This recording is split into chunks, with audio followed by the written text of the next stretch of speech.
తాకట్టులో ఉన్న బంగారాన్ని విడిపించి ఆ రోజు ఆన్లైన్ ధరకే కొంటుంది కొమ్మూరి గోల్డ్. మనిషిలో ప్రతిభ ఉంటే అది ఏ దేశంలో ఉన్నా ఏ రంగంలో ఉన్నా సరే ప్రపంచం మొత్తం తన వైపు తిరిగి చూసేలా చేస్తుంది.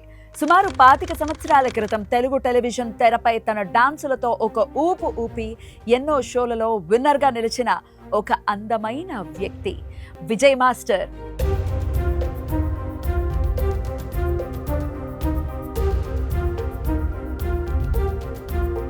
విజయ్ మాస్టర్ అంటే కేవలం డాన్స్ మాత్రమే కాదు, ఆయన ప్రయాణం ఒక స్ఫూర్తి. ఇక్కడ డాన్స్ మాస్టర్ గా కెరియర్ పీక్ లో ఉన్నప్పుడు చైనా వెళ్లి అక్కడ భారతీయ పురాతన విద్య అయిన యోగాలో మాస్టర్ గా మారి వేలాది మందికి శిక్షణ ఇస్తున్నారు. అంతేకాదు ఆయన సాధించిన విజయం సామాన్యమైనది కాదు. అరుదైన Guinness book of world records లో తన పేరును లిఖించుకోవటమే కాకుండా తన భార్య, పిల్లలు ఇద్దరూ కూడా ఇలా కుటుంబంలోని నలుగురు గిన్నెస్ రికార్డ్స్ సాధించి ఒకే ఫ్యామిలీలో నలుగురు వరల్డ్ రికార్డ్ హోల్డర్స్ ఉన్న అరుదైన ఘనతను సొంతం చేసుకున్నారు. మన తెలుగు నేల గర్వించదగ్గ స్థాయికి ఎదిగి చైనాలో యోగా మాస్టర్ గా రాణిస్తున్న మన విజయ్ మాస్టర్ గారితో ఈరోజు స్పెషల్ ఇంటర్వ్యూ. చమక్ చమక్ చాం చుట్టుకో చుట్టుకో ఛాన్స్ దొరికే రోయ్యా చనక్ చనక్ చాం పట్టుకో పట్టుకో చంపెదరువులే దయ్యా. విజయ్ మాస్టర్ నమస్తే. ఎలా ఉన్నారు మాస్టర్? ఫైన్ ఫైన్ పాప అంటే పాప ఎందుకంటారంటే చెప్పాలి ముందు నా ఇంటర్వ్యూ చేసే ముందు పద్మిని గారి గురించి చెప్పాలి. యాక్చువల్లీ ఏం అవుతున్నది మీరంటే భయం మాస్టర్ నాకు. మేము అంటే నియర్లీ 20 years బ్యాక్, అయితే నియర్లీ 17 years బ్యాక్ ఆమె ఒక టీవీ షోలో డ్యాన్స్ పెర్ఫార్మెన్స్ చేసిన దానికి నేను కొరియోగ్రఫీ చేశాను. So that time I know Padmini is a great dancer, not just a great dancer, very hard working. ఎందుకంటే నేను చాలామంది యాంకర్స్ అప్పుడున్న టైంలో పనిచేసాను, చాలామంది యాంకర్స్తో నేను కొరియోగ్రఫీ చేయడం, వాళ్ళకి డ్యాన్స్ నేర్పించడం చేశాను. But after Uday Bhanu garu Padmini is the best dancer. అంటే నేను చెప్పే మూమెంట్ ఏదైనా సరే, ఈవెన్ సమ్ టైమ్ రోల్ చెప్పినా కూడా నో మాస్టర్ ఎప్పుడూ అనలేదు నాతోటి, మాస్టర్ మీరు ఏం చెప్తే చేస్తాను అనేది. So I'm your big fan of your dance. నిజంగా నాకు ఎప్పుడు ఆపర్చునిటీ రాలేదు చెప్పడానికి అనేది. So today I think it's the best place to tell that your great dancer. Thank you master. అయితే ఆన్ రికార్డ్ చెప్తున్నాను, after Uday Bhanu garu Padmini is the best hard working. అంతే, ఇది మాత్రం నేను చెప్పగలను. You made my day like anything. కానీ అంటే సారీ పాప అని ఎందుకు చెప్పానంటే, మేము అప్పుడు ఆ టైంలో కొరియోగ్రఫీ చేసినప్పుడు నా స్టూడెంట్స్ అందరూ ఉండేవాళ్ళు, మన అందరం నా ఇంటి మీద అప్పుడు పెంట్ హౌస్, అది ఆ హాల్లో ప్రాక్టీస్ చేసేవాళ్ళు. ఎందుకు హార్డ్ వర్కింగ్ అన్నానంటే, షూటింగ్ చేసేది అమ్మాయి మార్నింగ్ 9 to 12 షూటింగ్ చేసి లంచ్ టైంలో ఆ 2 hours కూడా ప్రాక్టీస్కి వాడుకొని ఆ 2 hours నువ్వు వచ్చేదాన్ని ప్రాక్టీస్ చేసి మళ్ళీ నీ షూట్కి వెళ్ళేదాన్ని. మళ్ళీ ఈవినింగ్ అందరు ప్రాక్టీస్ అయిపోయిన తర్వాత నువ్వు ఒక్కదాన్ని వచ్చి నీకు ప్రాక్టీస్ చేయించి కొరియోగ్రఫీ చేసి మళ్ళీ నువ్వు నెక్స్ట్ అదే నీ అలా ఉండేది. అప్పుడు జ్యోతి అనేది ఏంటంటే బాబు ఈ అమ్మాయి ఇంత బాగా కష్టపడుతుందని చెప్పాను. So I said it's hard work. ఎందుకంటే లంచ్ టైం అంటే అది మీ ఫ్రీ టైం, రిలాక్స్ అవ్వాల్సిన టైం. బట్ ఆ టైం కూడా మీరు ప్రాక్టీస్ కోసం స్పెండ్ చేసి, సో దట్ టైం అన్ని ఎపిసోడ్స్ కూడా మీకు 20 out of 20 వచ్చి ఇప్పుడు కూడా నటరాజ్ స్వామి గిఫ్ట్ గా ఇచ్చేవాళ్ళు. సో అదంతా మీ వల్ల సాధ్యపడింది. మీ కొరియోగ్రఫీ, మీ వే ఆఫ్ డీలింగ్. మీరంటే ఎంత భయం అంటే, మాస్టర్ ఏదైనా చెప్పారు అని అంటే ఖచ్చితంగా చేయాల్సింది, ఇంక తిరుగులేదు. జ్యోతి వాళ్ళ వైఫ్, బ్యూటిఫుల్ వైఫ్, నాకు చాలా చాలా ఇష్టమైనటువంటి పర్సన్. సో తనుగా వాళ్ళిద్దరూ చాలా క్లోజ్. అసలు అవి గోల్డెన్ డేస్ మాస్టర్. ఆ రోజులు అయిపోయినాయి. ఆ డాన్స్ బేబీ డాన్స్ నుంచి మీ స్టార్ట్ అయిన మీ కెరియర్ కానీ, తర్వాత మగధీర, తర్వాత సితారా టీవీలో ధూమ్ మచాదే అనే షోకి మీ కొరియోగ్రఫీ కానీ, your un ultimate person. So మీ గురించి మాట్లాడితే, టు స్టార్ట్ విత్, అనకాపల్లిలో పుట్టిన ఒక అందగాడు. అందం అంటే ఇక్కడ మాత్రమే కాదు, లోపల కూడా. You such a beautiful person in and out. So me career 25 years back మొదలైంది డాన్స్ బేబీ డాన్స్ అనే షోతో. డాన్స్ బేబీ డాన్స్ అనేది ఎంత బ్యూటిఫుల్ షోనో, ఎంత సెన్సేషనల్ షోనో మన అందరికీ తెలిసిందే. ఆ షోలో విన్నర్ మీరు. సో అక్కడ ప్రయాణం మొదలైంది. హైదరాబాద్కి రావటం కానీ, ఇక్కడ రకరకాల డాన్స్ మాస్టర్స్ అవ్వటం అంటే, డాన్సర్స్గా ఉండటం అని అంటే, సినిమా కష్టాలన్నీ డాన్సర్స్కి, అలాగే ఈ ఎవరికంటే సైడ్ ఆర్టిస్టులు ఉంటారు కదా, వాళ్ళకే ఎక్కువ ఉంటాయని అనిపిస్తుంది నాకైతే. సో ఎన్ని కష్టాలు చూసారో, ఇప్పుడు ఇంత ఈ రేంజ్కి వెళ్ళారు అంటే hard work will definitely pay. మేము మీకు అది హార్డ్ వర్క్ మీకు పే చేసేసింది. Thank you. Guinness book of world రికార్డ్స్లో మొత్తం యావత్ కుటుంబం మొత్తం ఆయన, వాళ్ళ వైఫ్, బాబు, పాప, నలుగురు అసలు ఇది అరుదైన ఘనత ఇది సాధించారు. మీ గురించి ఏమని చెప్పాలి, ఎలా స్టార్ట్ చేయాలి? సో చెప్పండి మాస్టర్, ఎట్లా మీ లైఫ్ ఎట్లా స్టార్ట్ అయింది? Guinness book of world records దాకా ఇప్పుడు చైనాలో ఉంటూ చైనా అక్కడ మీ రాజ్యం వెళ్తున్నారు. ఏంటి జర్నీ చెప్పండి ఒకసారి. అంటే చిన్నప్పటి నుంచి కూడా నాకు డ్యాన్స్ అంటే చాలా ఇంట్రెస్ట్. యాక్చువల్లీ నా స్కూల్ డేస్లో కూడా అయినా యాన్యువల్ ఫంక్షన్స్ అవుతుంటాయి కదా, అప్పుడు కూడా నేను చేసేవాడిని యాక్చువల్గా డ్యాన్స్. అది ఈవెన్ మా ఊర్లో అక్కడ ఫెస్టివల్స్ అవి జరిగినా కూడా, అప్పుడు వినాయక చవితి సంబరాలు ఉంటాయి కదా, ఆ టైంలో కూడా నేను రోడ్డు మీద డ్యాన్స్ వేసేవాడిని. అంటే సిగ్గుపడేవాడిని కాదు, అంటే నాకు నచ్చిన పని చేయడం చిన్నప్పటి నుంచి నాకు అలవాటు అనుకుంటాను. So I love dance actually. So when ever have chance to dance I always dance. అంతే, ఎక్కడ ఇది ప్లేస్ ఏంటి, ఎవరి ముందు చేస్తున్నావు అనేది అలాంటిది ఏం లేదు, జస్ట్ డ్యాన్స్ అంటే. అలా అలా అలా ఇంట్రెస్ట్ నాకు కొద్దిగా పెద్ద అయిన తర్వాత మూవీస్ చూడడం ఎక్కువ అలవాటు అవడం, చిరంజీవి గారిని చూసి వావ్ ఇలా చేయాలి అంటే ఆయన ఇన్స్పిరేషన్గా తీసుకొని, ఆయన ఇన్స్పిరేషన్ మెయిన్. అప్పటి నుంచి డ్యాన్స్ మీద ఇంకా ఇంట్రెస్ట్ పెరిగింది ఆయన వల్ల మెయిన్. తర్వాత మా ఊర్లో డ్యాన్స్ స్కూల్ పెట్టడం జరిగింది స్టార్టింగ్. అది యాక్చువల్గా అప్పుడు ఆ ఇన్స్టిట్యూట్ పెట్టిన తర్వాత అప్పుడే, అది కూడా మీ యంగ్ ఏజ్ లోనే పెట్టేశారు మీరు. వెరీ యంగ్ ఏజ్ కదా? At the time of when I was 18 I think I started my dance class. మీరు 18 years కే మీరు డాన్స్ స్కూల్ ని స్టార్ట్ చేశారు. మీ వెనకాల ఒక పెద్ద గ్యాంగ్ ఉంది. yes very big gang actually at that time. అంటే ఆ రోజుల్లో నేను అనకాపల్లి, గాజువాక, వైజాగ్ ఈ 3 బ్రాంచెస్ లో కూడా నాకు ఇన్స్టిట్యూట్స్ ఉండేవి యాక్చువల్గా. నాకు అప్పట్లోనే నేను చాలా షోస్ చేశాను యాక్చువల్లీ, ఈవెంట్స్ ఎక్కువ షోస్ చేసేవాడిని. అప్పట్లోనే ఒక డాన్స్ బేబీ డాన్స్ అనేది వచ్చింది జెమినీ టీవీలో. అంటే ఇప్పుడు మనకి చాలా డాన్సెస్ వచ్చాయి కానీ అప్పుడు sensation is dance baby dance, అందరికీ తెలిసిందే. అలాంటి షోలో ఆడియన్స్ గా కూడా కూర్చుంటే రికగ్నైజేషన్ వచ్చి అంత బెస్ట్ షో అనమాట. అందులో ఫస్ట్ టైం ఆపర్చునిటీ రావడం, పెర్ఫార్మ్ చేయడం, ఫస్ట్ టైం పెర్ఫార్మ్ చేసింది కనుక మేము ఫైనల్ విన్నర్స్ అనమాట. అప్పటి వరకు కూడా కొన్ని గ్రూప్స్ ఉండేవి, వాళ్ళు ఎప్పుడు ఫస్ట్ వచ్చేవాళ్ళు. బట్ అది నేను బ్రేక్ చేసి ఒక కొత్తగా ఒక గ్రూప్ వచ్చింది, they attempted first time and they got final winner award అని. అదొకటి. ఇంకా అలా జర్నీ అలాగే ఇక మీరు ఎక్కడుంటే అక్కడ మీదే పై చేయి, మీరే విన్నర్స్. ఇందులో ఎటువంటి ఎగ్జాజరేషన్ లేదు. Actually it's true. యాక్చువల్లీ ఎప్పుడు కూడా ఫైనల్ విన్నర్సే. అంటే ఎప్పుడో 2-3 కాంపిటీషన్ సెకండ్ ప్లేస్ వచ్చినా కూడా బట్ ఛాలెంజ్ చేసి మళ్ళీ అదే ఛానల్కి వెళ్ళి అదే కాంపిటీషన్ లో ఫస్ట్ కొట్టిన రోజులు కూడా చాలా ఉన్నాయి. అంటే ఫర్ ఎగ్జాంపుల్ మా టీవీలో డుమ్ డుమ్ డిగాడి షో వచ్చేది. దానికి ఫస్ట్ టైం అటెంప్ట్ చేసినప్పుడు మాకు సెకండ్ ప్లేస్ వచ్చింది. అంటే ఏదో సమ్ అబ్బాయి ఎవడో తప్పు చేశాడని అప్పుడు ఉత్తేజ్ గారు, ఉదయభాను గారు యాంకర్స్ ఆ షోకి. నేను ఉత్తేజనతో ఛాలెంజ్ చేశాను. అంటే నేను ఎంతో ఛాలెంజ్ చేసింది అన్నా, నెక్స్ట్ మళ్ళీ ఇదే డుమ్ డుమ్ డిగాడిగా వస్తాను, ఫస్ట్ కొడతాను, ఫస్ట్ కొట్టకపోతే నా పేరు మార్చుకుంటానని అనేసాను ఆ రోజు. అప్పుడుతో అయిపోయింది. నేను అదే కాంపిటీషన్కి నెక్స్ట్ సీజన్కి వచ్చాను, ఫైనల్ విన్నర్ నేను ఫస్ట్ వచ్చాను. మొత్తం అంతా క్యాష్ ప్రైజ్ ఇచ్చారు, అంతా అవార్డ్స్ అంతా ఇచ్చారు. అంతా అయిపోయిన తర్వాత నేను మర్చిపోయాను అది. ఉత్తేజన్న డైరెక్ట్గా స్టేజ్ పైన అందరి ముందు కూడా రే విజయ్ రారా అని పిలిచాడు నన్ను. అంటే Uttej garu very friend of mine, and మా అన్నయ్యలా భావిస్తాను అతన్ని. వీడు ప్రీవియస్ సీజన్కి ఛాలెంజ్ చేసాడు, నెక్స్ట్ ఫస్ట్ కొడతానని. విజయ్ నీకు గుర్తుందా లేదా? నాకు గుర్తుందిరా, నువ్వు కొట్టావు ఫస్ట్, వెరీ గుడ్ రా అని చెప్పాను. అంటే వావ్ నిజంగా కదా, నిజంగా ఓడిపోయి ఉంటే ఇప్పుడు నా పరుగు పోయేది ఏమో చెప్పి అనుకున్నాను. బట్ థ్యాంక్ గాడ్ అది ఛాలెంజ్గా తీసుకున్నాను. ఆ ఫైనల్ రౌండ్ కూడా నేనే సెంటర్ చేయడం, అది it was golden memory. Definitely golden memory. దాని తర్వాత సితారా టీవీలో ధూమ్ మచాదే, అది డాన్సర్స్ కి అండ్ సెలబ్రిటీస్ కి మధ్య పోరు లాగానే వాళ్ళు డిజైన్ చేశారు. సో దాంట్లో కూడా మీ స్టూడెంటే విన్ అవ్వటం. అవును, అది నేనే అవ్వటం. అసలు amazing. That was really golden days. నిజంగా ఆ టైంలో అసలు ప్రాక్టీస్ అంతే, ప్రాక్టీస్ చేయాలి, దొరికిన ఫ్రీ టైంలో చక్కగా మాట్లాడుకోవడం, ఎంజాయ్ చేయడం. It's really pure soul. అందరూ కూడా ప్యూర్ సోల్తో ఉండేవారు. ప్రాక్టీస్ చేయాలి, ఫస్ట్ కొట్టాలనే ఉద్దేశం తప్ప ఇంకా వేరే ఉండేది కదా. It was very nice. మీరు చూసే విధానం, మీదే చిన్న వయసు, మీరే మంచి యంగ్స్టర్ మీరు, బట్ మీ వెనకాల ఉండే పిల్లల్ని మీరు చాలా ప్రేమతో ఆదరంగా చూసేవారు.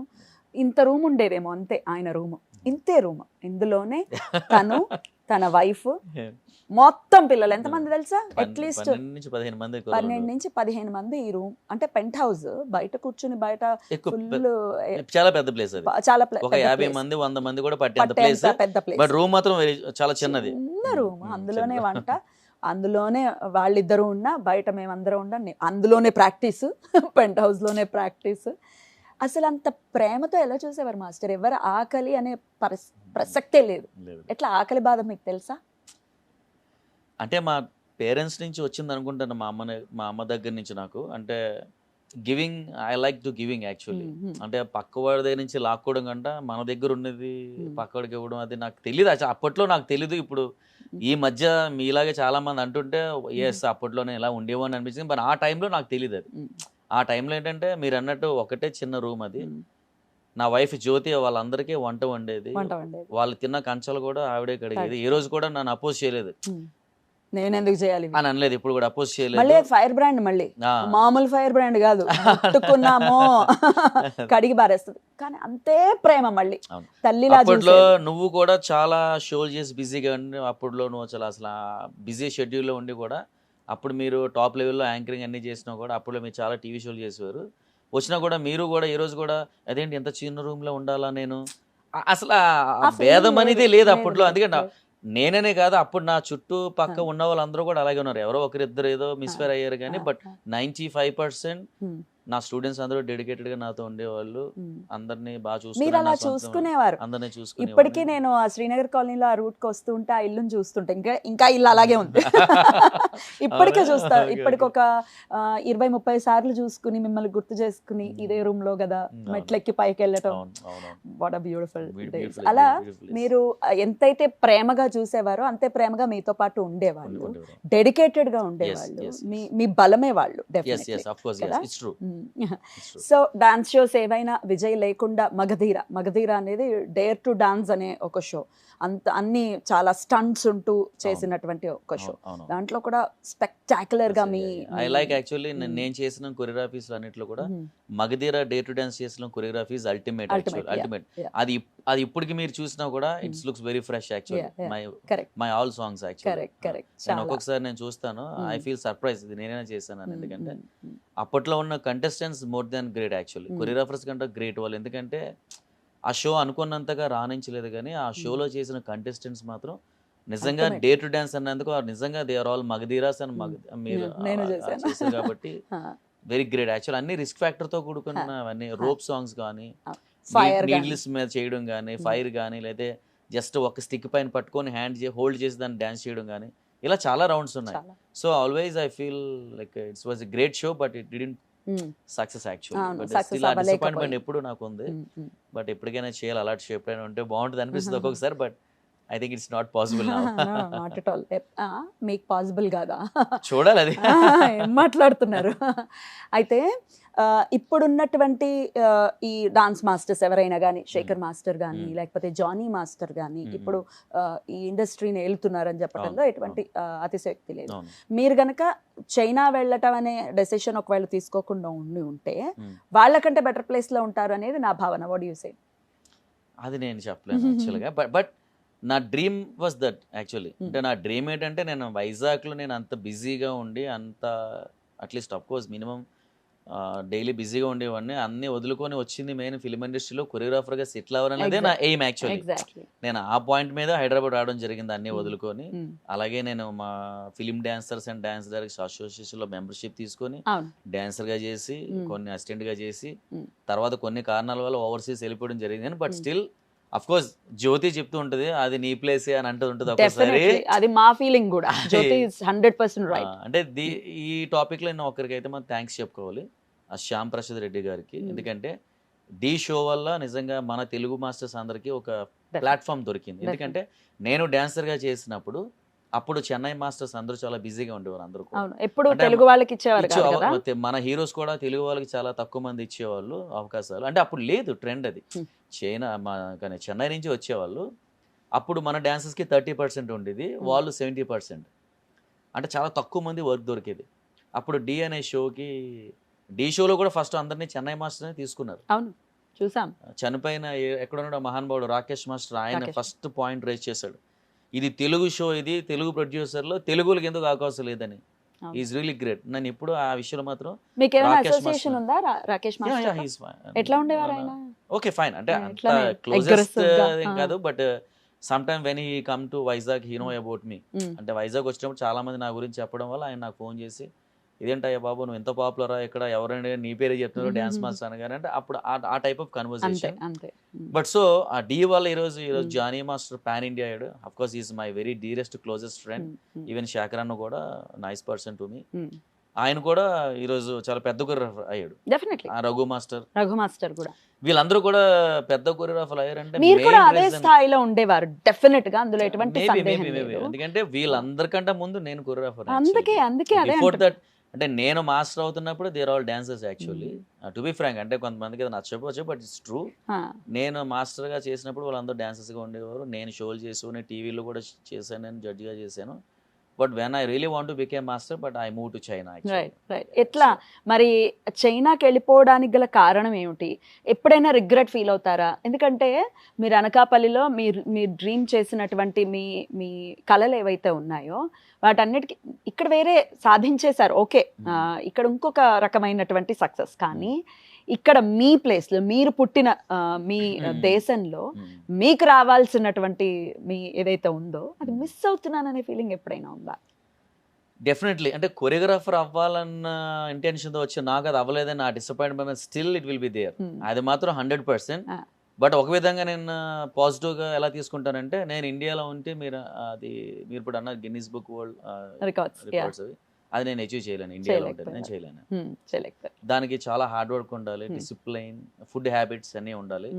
నేను చైనా వెళ్ళిన తర్వాత నేను మారాను. ఏంటంటే అక్కడ కల్చర్ సన్నగా అయిపోయినా నీకు తెలుసు కాబట్టి చాలా బొద్దుగా చుబ్బిగా ఉండేవాడిని అప్పట్లో. ముద్దుగా ఉండేవాడు. ఇప్పుడు కూడా ఉన్నారు. ఇప్పుడు మోర్ హ్యాండ్సమ్ గా అదే లేదు. అక్కడికి వెళ్ళిన తర్వాత మెయిన్ మారింది, లైఫ్ స్టైల్ మారింది, కల్చర్ మారింది, హౌ టు బి అనేది. ఎట్లా వెళ్ళిపోయారు అసలు? చెన్నై అనే వస్తుంది నాకు. చైనా ఎలా వెళ్ళిపోయారు మాస్టర్? అది ఇట్ హ్యాపెన్ మ్యాజికల్లీ. అంటే నేను కొన్ని వేరే చైనా వెళ్ళక ముందు కొన్ని కంట్రీస్ కి వర్క్ షాప్ చేయడానికి వెళ్ళాను నేను. ఎటువంటి work shops? Dance work shops. ఆ డాన్స్ వర్క్ షాప్ చేసిన తర్వాత నాకు అర్థమైంది ఓవర్సీస్ లైఫ్ బాగుంటుందని. అప్పట్లో నాకు చిన్నప్పటి నుంచి నాకు డ్రీమ్ ఉండేది, నా గ్రూప్ తో మొత్తం total India and throughout the world shows చేయాలని నాకు డ్రీమ్ ఉండేది నాకు చిన్నప్పుడే. నిజంగా నేను అప్పుడు నా స్టూడెంట్స్ అందరికీ చెప్పేవాళ్ళని, మన ఈ ట్రూప్ తో మొత్తం అన్ని మనం వరల్డ్ టూర్ లాగా చేయాలి, ఇండియా టూర్ చేయాలి, మీ అందరికి ఒక్కొక్క ఫ్లాట్ కట్టించి ఒక కమ్యూనిటీలో పెట్టి విజయ్స్ డాన్సెస్ డన్ అని పెట్టాలనేది నా dream actually. Real it's true. నేను 20 years బ్యాక్ డ్రీమ్ చేసిన డ్రీమ్ యాక్చువల్గా ఇది. తర్వాత అందరూ డిస్పస్ అయిపోయిన తర్వాత డ్రీమ్ అలా అవ్వలేదు. కానీ బట్ ఇప్పుడు మా తమ్ముడు ఉన్నాడు సంతోష్, ఆస్ట్రేలియాలో ఉంటాడు. He's also dance master, choreographer. నా స్టార్టింగ్ డేస్ లో డాన్స్ కి గ్రూప్ కి ఇవన్నీ కూడా చాలా సపోర్ట్, బ్యాక్ బోన్ మా తమ్ముడు సంతోష్. అలా అంత డ్రీమ్ చేశాను నేను. బట్ చైనా వెళ్ళిపోయిన తర్వాత ఇంకా అక్కడ యోగాకి ఎట్లా మారిపోయారు మాస్టర్? అంతే చెప్తున్నాను కదా, కల్చర్ మారిందని. అక్కడికి వెళ్ళిన తర్వాత వాళ్ళు యోగా మీద ఇంట్రెస్ట్ ఎక్కువ ఉండడం అది నేను చూసాను అనేది. అంటే why can't be yoga teacher అని చెప్పి నేను చిన్నప్పుడు నేర్చుకున్నాను యోగా యాక్చువల్లీ. బట్ అక్కడ వెళ్ళిన తర్వాత మళ్ళీ నా ఫుడ్ హ్యాబిట్స్ మార్చుకొని నేను ఫిట్నెస్ చేసి మళ్ళీ యోగా ట్రైనింగ్ చేసి మళ్ళీ నేను దాని మీద ఫోకస్ పెట్టి అప్పుడు మనం యోగా టీచర్ అయిన తర్వాత.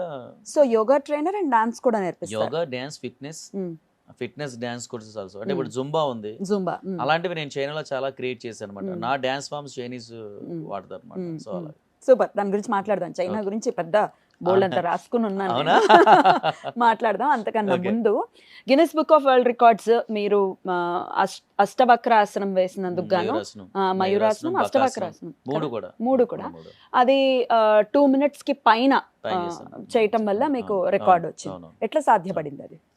యాక్చువల్లీ అష్టవక్రాసనం అనేది చాలా డిఫికల్ట్ పోజ్ యాక్చువల్లీ, చాలా డిఫికల్ట్ అది. అంటే జస్ట్ అది అటెంప్ట్ చేయడానికే చాలా డిఫికల్ట్. అందులో ఎక్కువ హోల్డ్ చేయడం వల్ల నాకు అది గిన్నిస్ వరల్డ్ రికార్డ్ వచ్చింది. అలాగే దాంతోపాటు మయూరాసనం, బకాసనం, not only in Guinness book, Asian book of world records, Indian book of world records, Nobel world records అన్నిట్లో కూడా నేను రికార్డ్స్ క్రియేట్ చేశారు. రివార్డ్స్ కూడా ఇస్తారా మాస్టర్? అవార్డేనా? జస్ట్ అవార్డే. కానీ ఆ బుక్ లో మాత్రం మెన్షన్ చేశారు. More pride actually. Definitely.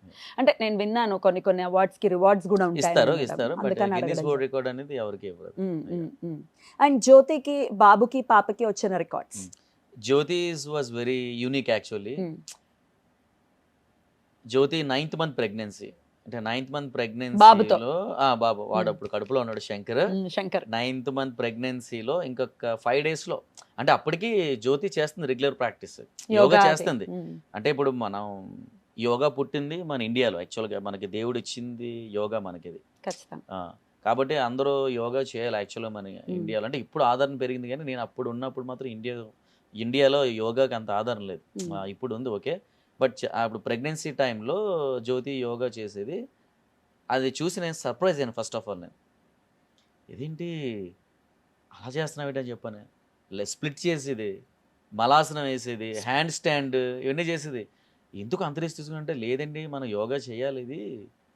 Normal delivery లేదండి, సిజేరియన్ అయిందా? అంటే ఫస్ట్ బేబీది సిజేరియన్ అవ్వడం వల్ల, అంటే first baby India Born, Shankar చైనాలో పుట్టాడు. ఫస్ట్ సిజేరియన్ అయింది కాబట్టి ఆబ్వియస్లీ ఇంకా సిజేరియన్ అవ్వాల్సి వాళ్ళు ఏంటంటే నార్మల్ ట్రై చేస్తున్నారు చైనీస్ డాక్టర్స్. వాళ్ళు ఏమన్నారంటే, మాకు ఫస్ట్ బేబీకి రిపోర్ట్స్ మాకు ఇంగ్లీష్లో ఉన్నవన్నీ కూడా అది ట్రాన్స్లేషన్ మాకు కరెక్ట్గా అవ్వట్లేదు. వేరేజ్ ఫస్ట్ బేబీ రిపోర్ట్స్ అని కట్టుకుంటే మేము we can do caesarean, but అదే నార్మల్ చేయగలం, బట్ మాకు అది అర్థం అవ్వలేదు, so we will go for caesarean అని చెప్పి అన్నారు. అది డిఫరెంట్ పార్ట్. కానీ డెలివరీకి ముందు కూడా చేసేది, రోజు ప్రాక్టీస్ చేసేది, యోగా చేసేది, మెడిటేషన్ చేసేది, మంచి శంకర్ కడుపున్నప్పుడు మంచి మంచి డివోషనల్గా అన్నీ వినేది అనమాట చాలా. అప్పుడు నాకు ఐడియా వచ్చింది, ఇప్పుడు ఇంత నువ్వు బాగా చేస్తున్నావు కదా, ఎందుకు మనం గిన్నిస్ వరల్డ్ రికార్డ్కి అటెంప్ట్ చేయకూడదు, ఇలా ప్రపంచంలోనే ఎవరు లేరుగా. ఎందుకంటే ఇంకా 9th మంత్, ఇప్పుడు ఇంకా 5 daysలో డెలివరీ ఉంది, ఇప్పుడు ఎలా చేస్తా ఉండి అన్నది.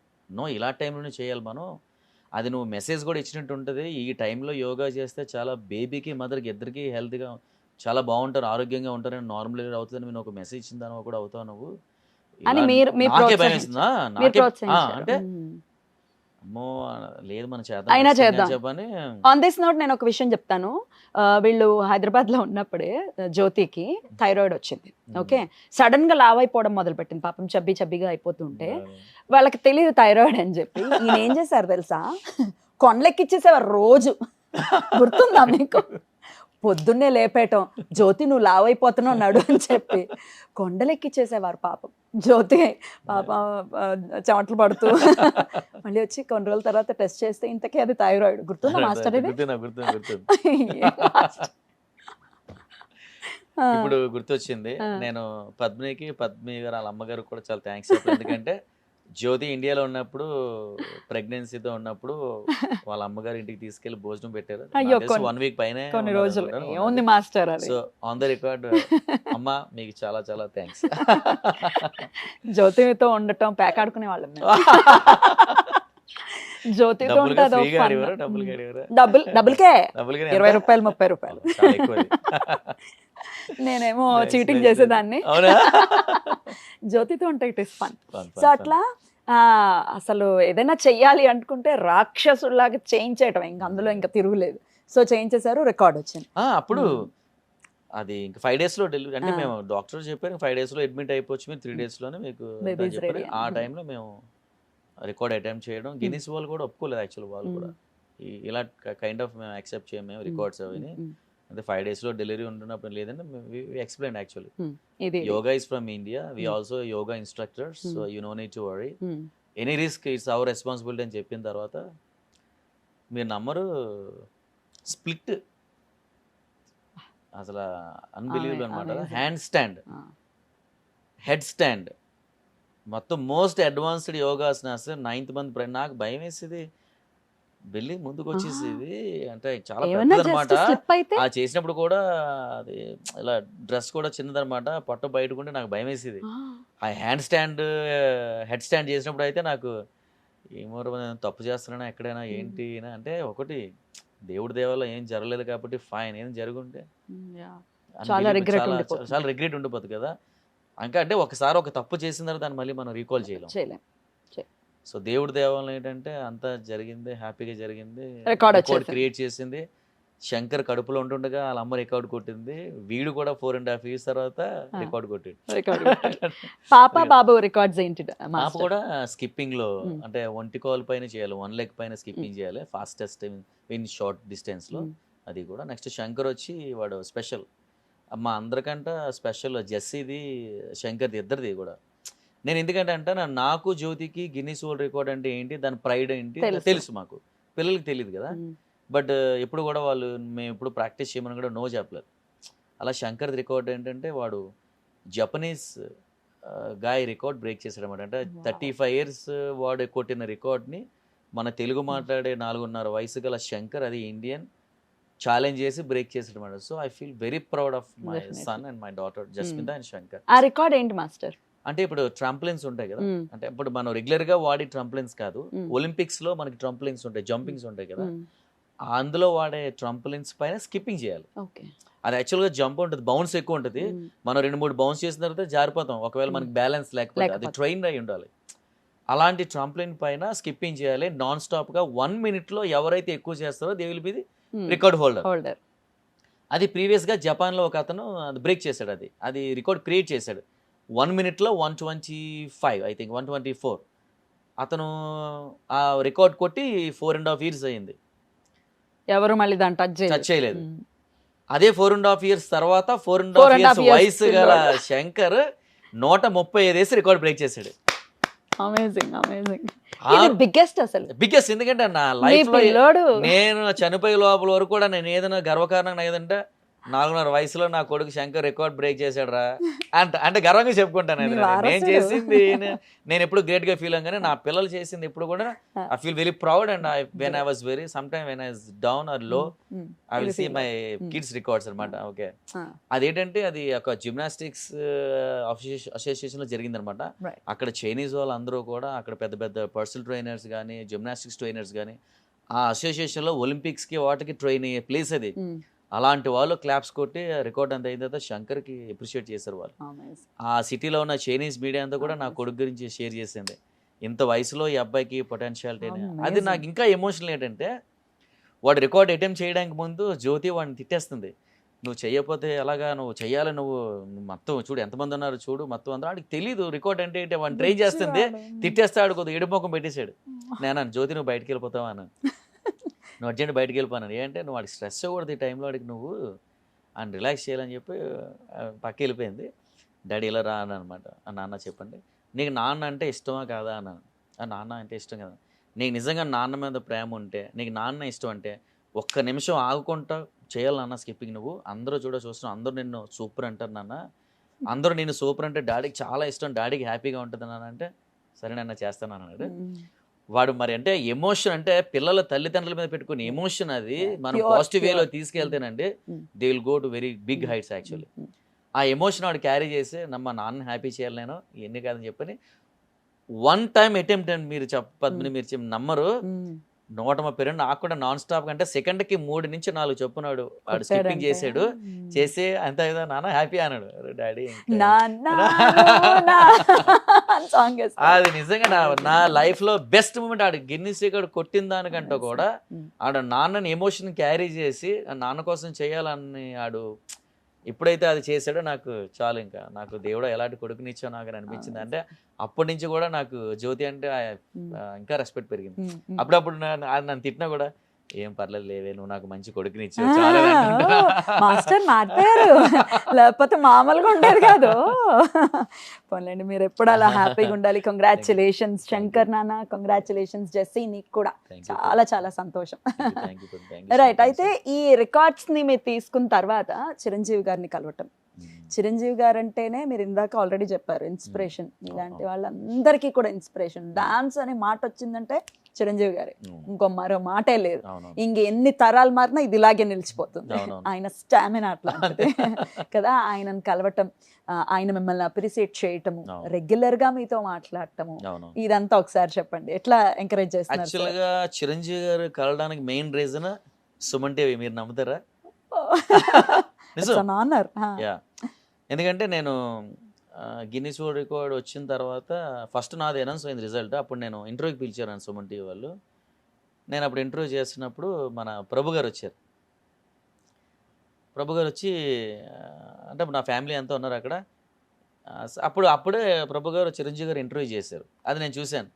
ప్రభు గారు వచ్చిన ఏంటి సార్ మా బాస్తో ఇంటర్వ్యూ చేశారు, చాలా బాగుంది సార్ అన్న అనమాట. ఎవరు మీరు అని అంటే నేను సో అండ్ సో ఇలాగండి అని చెప్తే, ఏంటి మీరు వెరైటీగా ఉన్నారు, జనాలు కొద్దిగా ఇక్కడ ఇండియా వల్ల కనపట్లేదు మీరు. సార్ ఇక్కడే సార్, నాది వైజాగ్ అండి, నేను ఇక్కడే మొత్తం నా స్టోరీ అంతా చెప్పాను అనమాట. అవునా అంటే నాకు ఇన్స్పిరేషన్ చిరంజీవి గారు అంటే అవునా సరే అని చెప్పి అన్నారు. అంతా అయిపోయింది, అంతా అక్కడితో అయిపోయింది. నా డీటెయిల్స్ అని తీసుకున్నారు, నా నెంబర్ తీసుకొని నీవన్నీ ఒకసారి నాకు పంపించోయా అని అన్నారు. ఓకే సార్ అని చెప్పాను. అదే ఆయన చిరంజీవి గారికి పంపించారు, నా ఇంటర్వ్యూ నా డీటెయిల్స్ అన్ని కూడా చిరంజీవి గారికి పంపించారు. పంపిస్తే వావ్ అన్న అతను అంటే నా అభిమాని చైనాలో ఇంత సెటిల్ అయ్యాడా, ఇంత చిన్న ప్లేస్ నుంచి వెళ్ళి, వావ్ నైస్ చాలా బాగుందని చెప్పి, అయితే ఆ అబ్బాయి ఉంటే నా దగ్గర తీసుకురా ప్రభు, ఉంటే ఊర్లో ఉంటే అని చెప్పాను.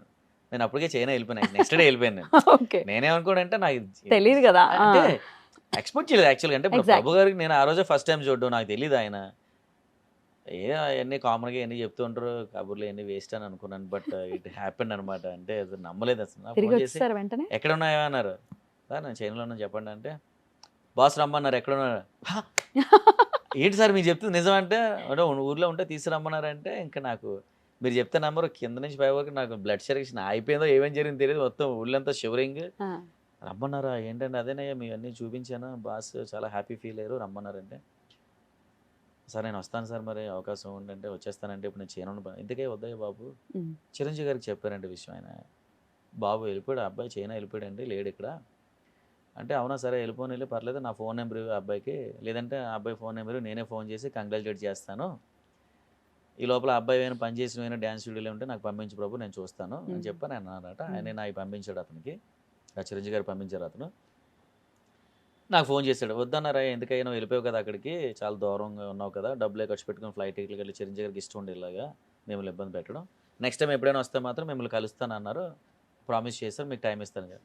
సార్ నా వల్ల కాదు, ఇంకా నేను నేను ఉండలేను. ఆగలేను, నేను అంతరిక్షంలో ఉన్నా, ఇక్కడ చైనాలో రావాలి. ఉద్యోగం పోయినా పర్లేదు, నాకు ఇది సంపాదన పోయినా పర్లేదు, ఏమైపోయినా పర్లేదు, నాకు ఆయన చూస్తే ఇంకా నాకు పని అయిపోద్దండి, ఇంకా నాకు లైఫ్ సర్కిల్ కంప్లీట్ అవుతుంది నాకు అంటే, చిరంజీవి గారికి ప్రభు గారు చెప్పానండి, ఇలా పాపం ఏడుస్తున్నాడు కుర్రోడు అంటే, కొన్ని రమ్మాలి అని చెప్పాను.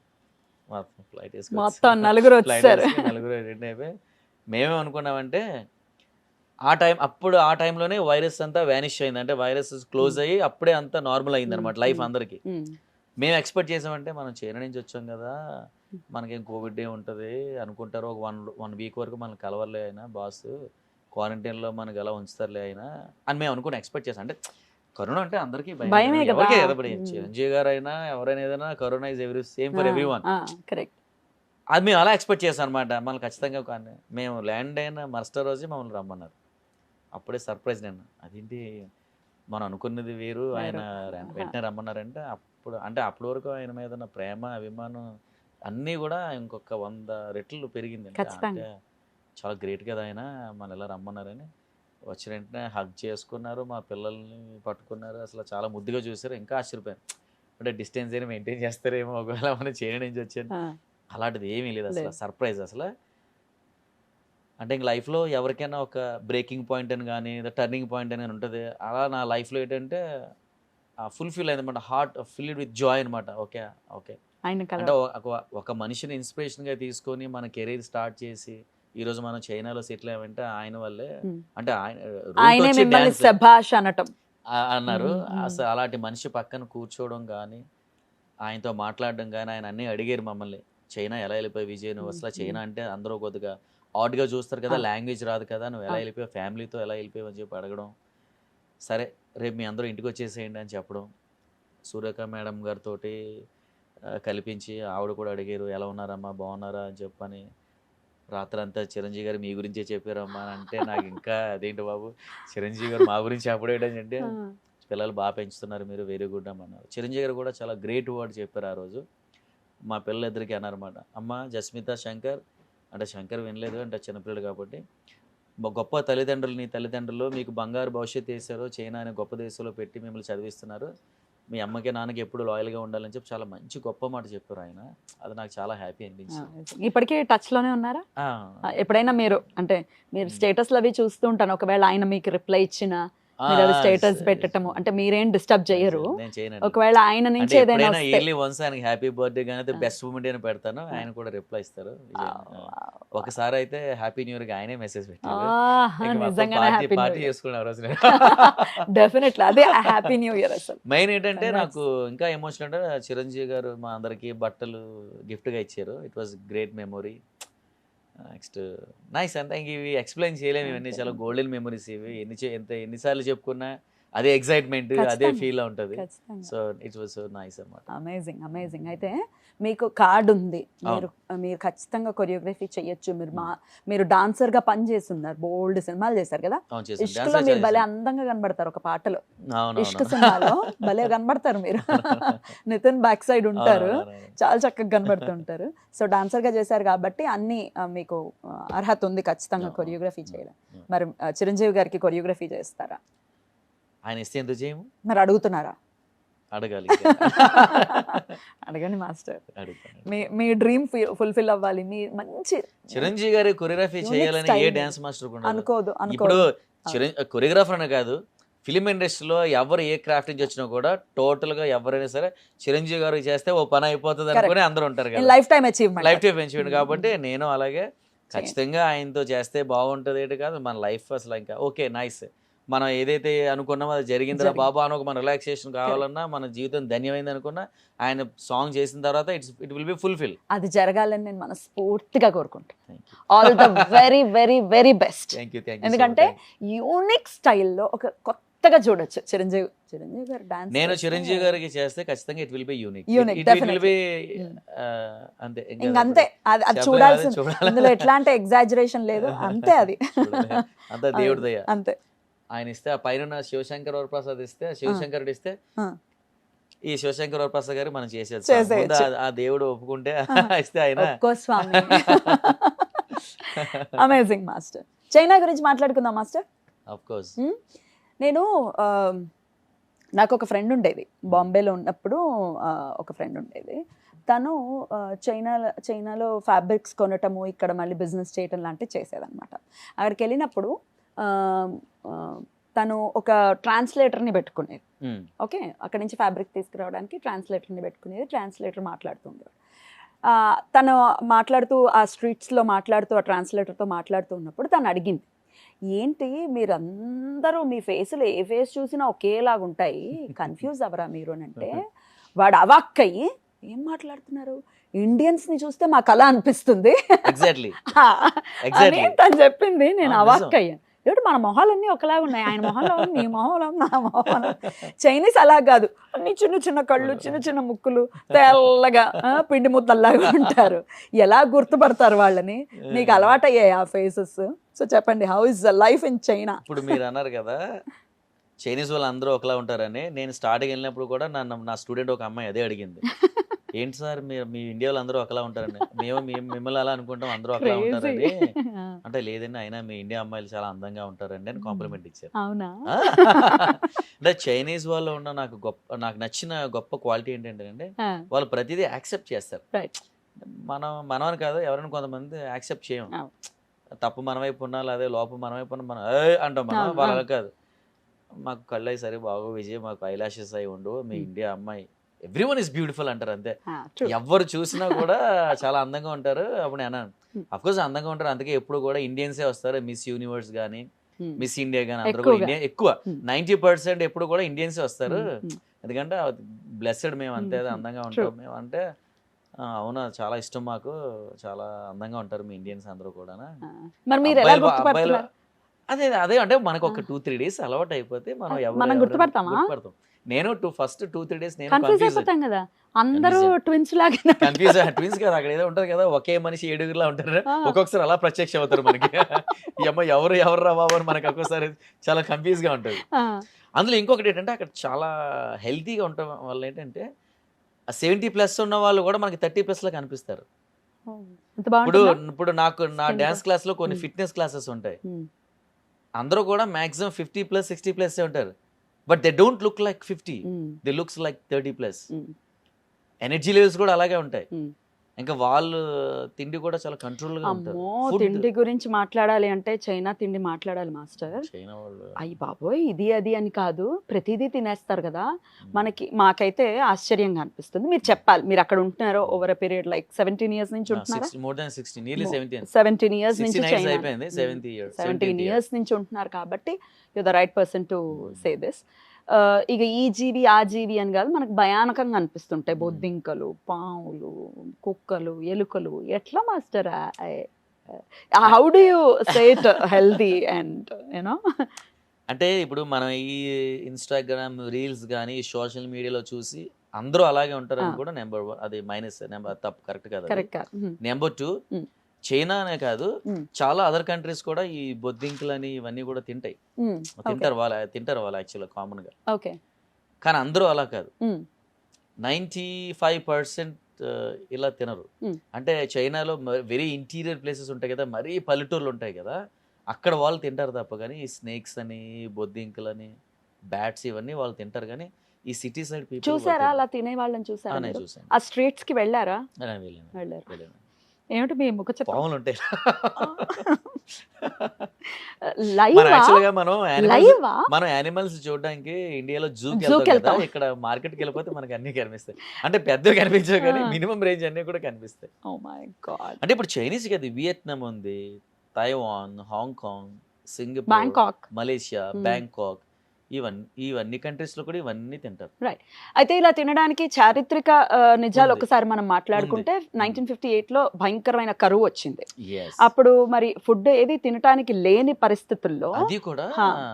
మీరు చెప్పింది కూడా ఒక పాయింట్ ఇంకొక పాయింట్ కూడా చైనాకి వియత్నాంకి వార్ జరిగినప్పుడు వాళ్ళందరూ కూడా అడవుల్లోకి వెళ్ళి Hmm. ఎస్కేప్ అయ్యి Hmm. అక్కడ దాక్కుంటున్నప్పుడు ఫుడ్ వాళ్ళకి ఏం దొరకక యానిమల్స్ అన్ని తినడం అక్కడ అలవాటైంది వాళ్ళకి. ఇంకా సర్వైవల్ కి ఇంకొక ఆప్షన్ లేక Yes, తినటం అనేది yes, పైగా yes.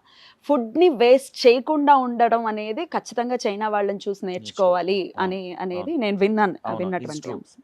ప్రతి అంటే ఏదైనా జీవిని తినే పరిస్థితి ఉంటే ప్రతి పార్ట్ ని కూడా అసలు వదలకుండా వాళ్ళు దాన్ని కన్జ్యూమ్ చేస్తారు. అవును. దాని వెనకాల ఉన్న రీజన్ ఏంటంటే వేస్ట్ చేయకూడదు ఫుడ్. చేయకూడదు. Is it so? True waste చేయరు ఫుడ్ వేస్ట్ చేయరు Mm. అది కూడా వాళ్ళు ఏంటంటే వాళ్ళ ఫుడ్ టైమింగ్స్ కూడా చాలా డిఫరెంట్గా ఉంటాయి. Mm. ఎర్లీ మార్నింగ్ 6:30 బ్రేక్ఫాస్ట్ ఉంటుంది, లంచ్ 11:30, డిన్నర్ 4:30 to 5:30. తర్వాత వాళ్ళు ఏం తినరు ఇంకా. ఇంకా రెస్టారెంట్స్ కూడా ఓపెన్ ఉండవట కదా, ఉంటాయి. నిజమేనా? కొన్ని బిజెస్ట్ సిటీస్ లో ఉంటాయి. Mm, mm. అంటే according to their work style ఇంకా వాళ్ళకి వేరే ఛాన్స్ లేదు, చాయిస్ లేదు కాబట్టి వాళ్ళు నైట్ అవుట్ చేస్తారు ఎక్కువ.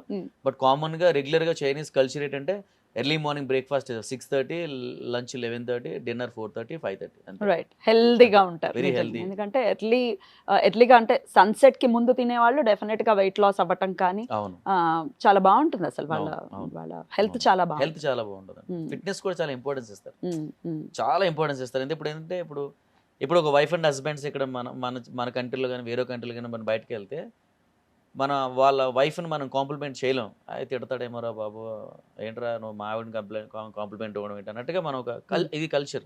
చైనాలో కల్చర్ ఎలా ఉంటుంది అంటే ఇప్పుడు మనం ఒక గ్యాదరింగ్ చేసుకున్నాం అనుకోండి, wow today your wife looks so pretty అని మనం అంటాం, చాలా బాగా తయారైంది అంటే వాళ్ళు కాంప్లిమెంట్ తీసుకోండి, And happy అయిపోతారా husband? రేపు ఇంకా డబ్బులు ఎక్కువ ఇస్తాను, స్పాకేళ్ళు ఇంకా మంచి కొత్త బట్టలు కొనుక్కో అంటే ఎంకరేజ్ చేస్తారు అక్కడ. Super. అంటే చైనాలో అంతా కూడా ఫీమేల్ డామినేషన్ ఎక్కువ ఉంటుంది. ఆన్ దిస్ నోట్, ఆ, ఆడవాళ్ళకి కట్నం ఇచ్చి మరి పెళ్లి చేసుకుంటారట, నిజమేనా? నిజం అది నిజం. మనకి ఇక్కడ ఏంటంటే మనం మగాళ్ళని కొనుక్కుంటాం, అక్కడ అక్కడ ఆడవాళ్ళకి కట్నం ఇచ్చి అదే వాళ్ళు హ్యాపీగా ఇస్తారు. అక్కడ ఇస్తారా? ఏంటంటే Mm, క్యూ కట్టాల్సిందే అబ్బాయిలు. mm. ఒక అమ్మాయి నచ్చిందంటే ఇంకా స్వయంవరం queue లాగానే. కట్టాల్సిందే అంతే. ఇంకా అసలు అక్కడ డిఫరెంట్ అంతా కూడా. Right. అది కూడా ఆ అమ్మాయి ఖచ్చితంగా నచ్చాలి. అది కూడా Mm, mm. అబ్బాయి ఎంత కట్నం ఇస్తానన్నా, నాకు ఒక ఇల్లు ఉంది అవన్నీ నీవన్నా కూడా still she must like him. Hmm.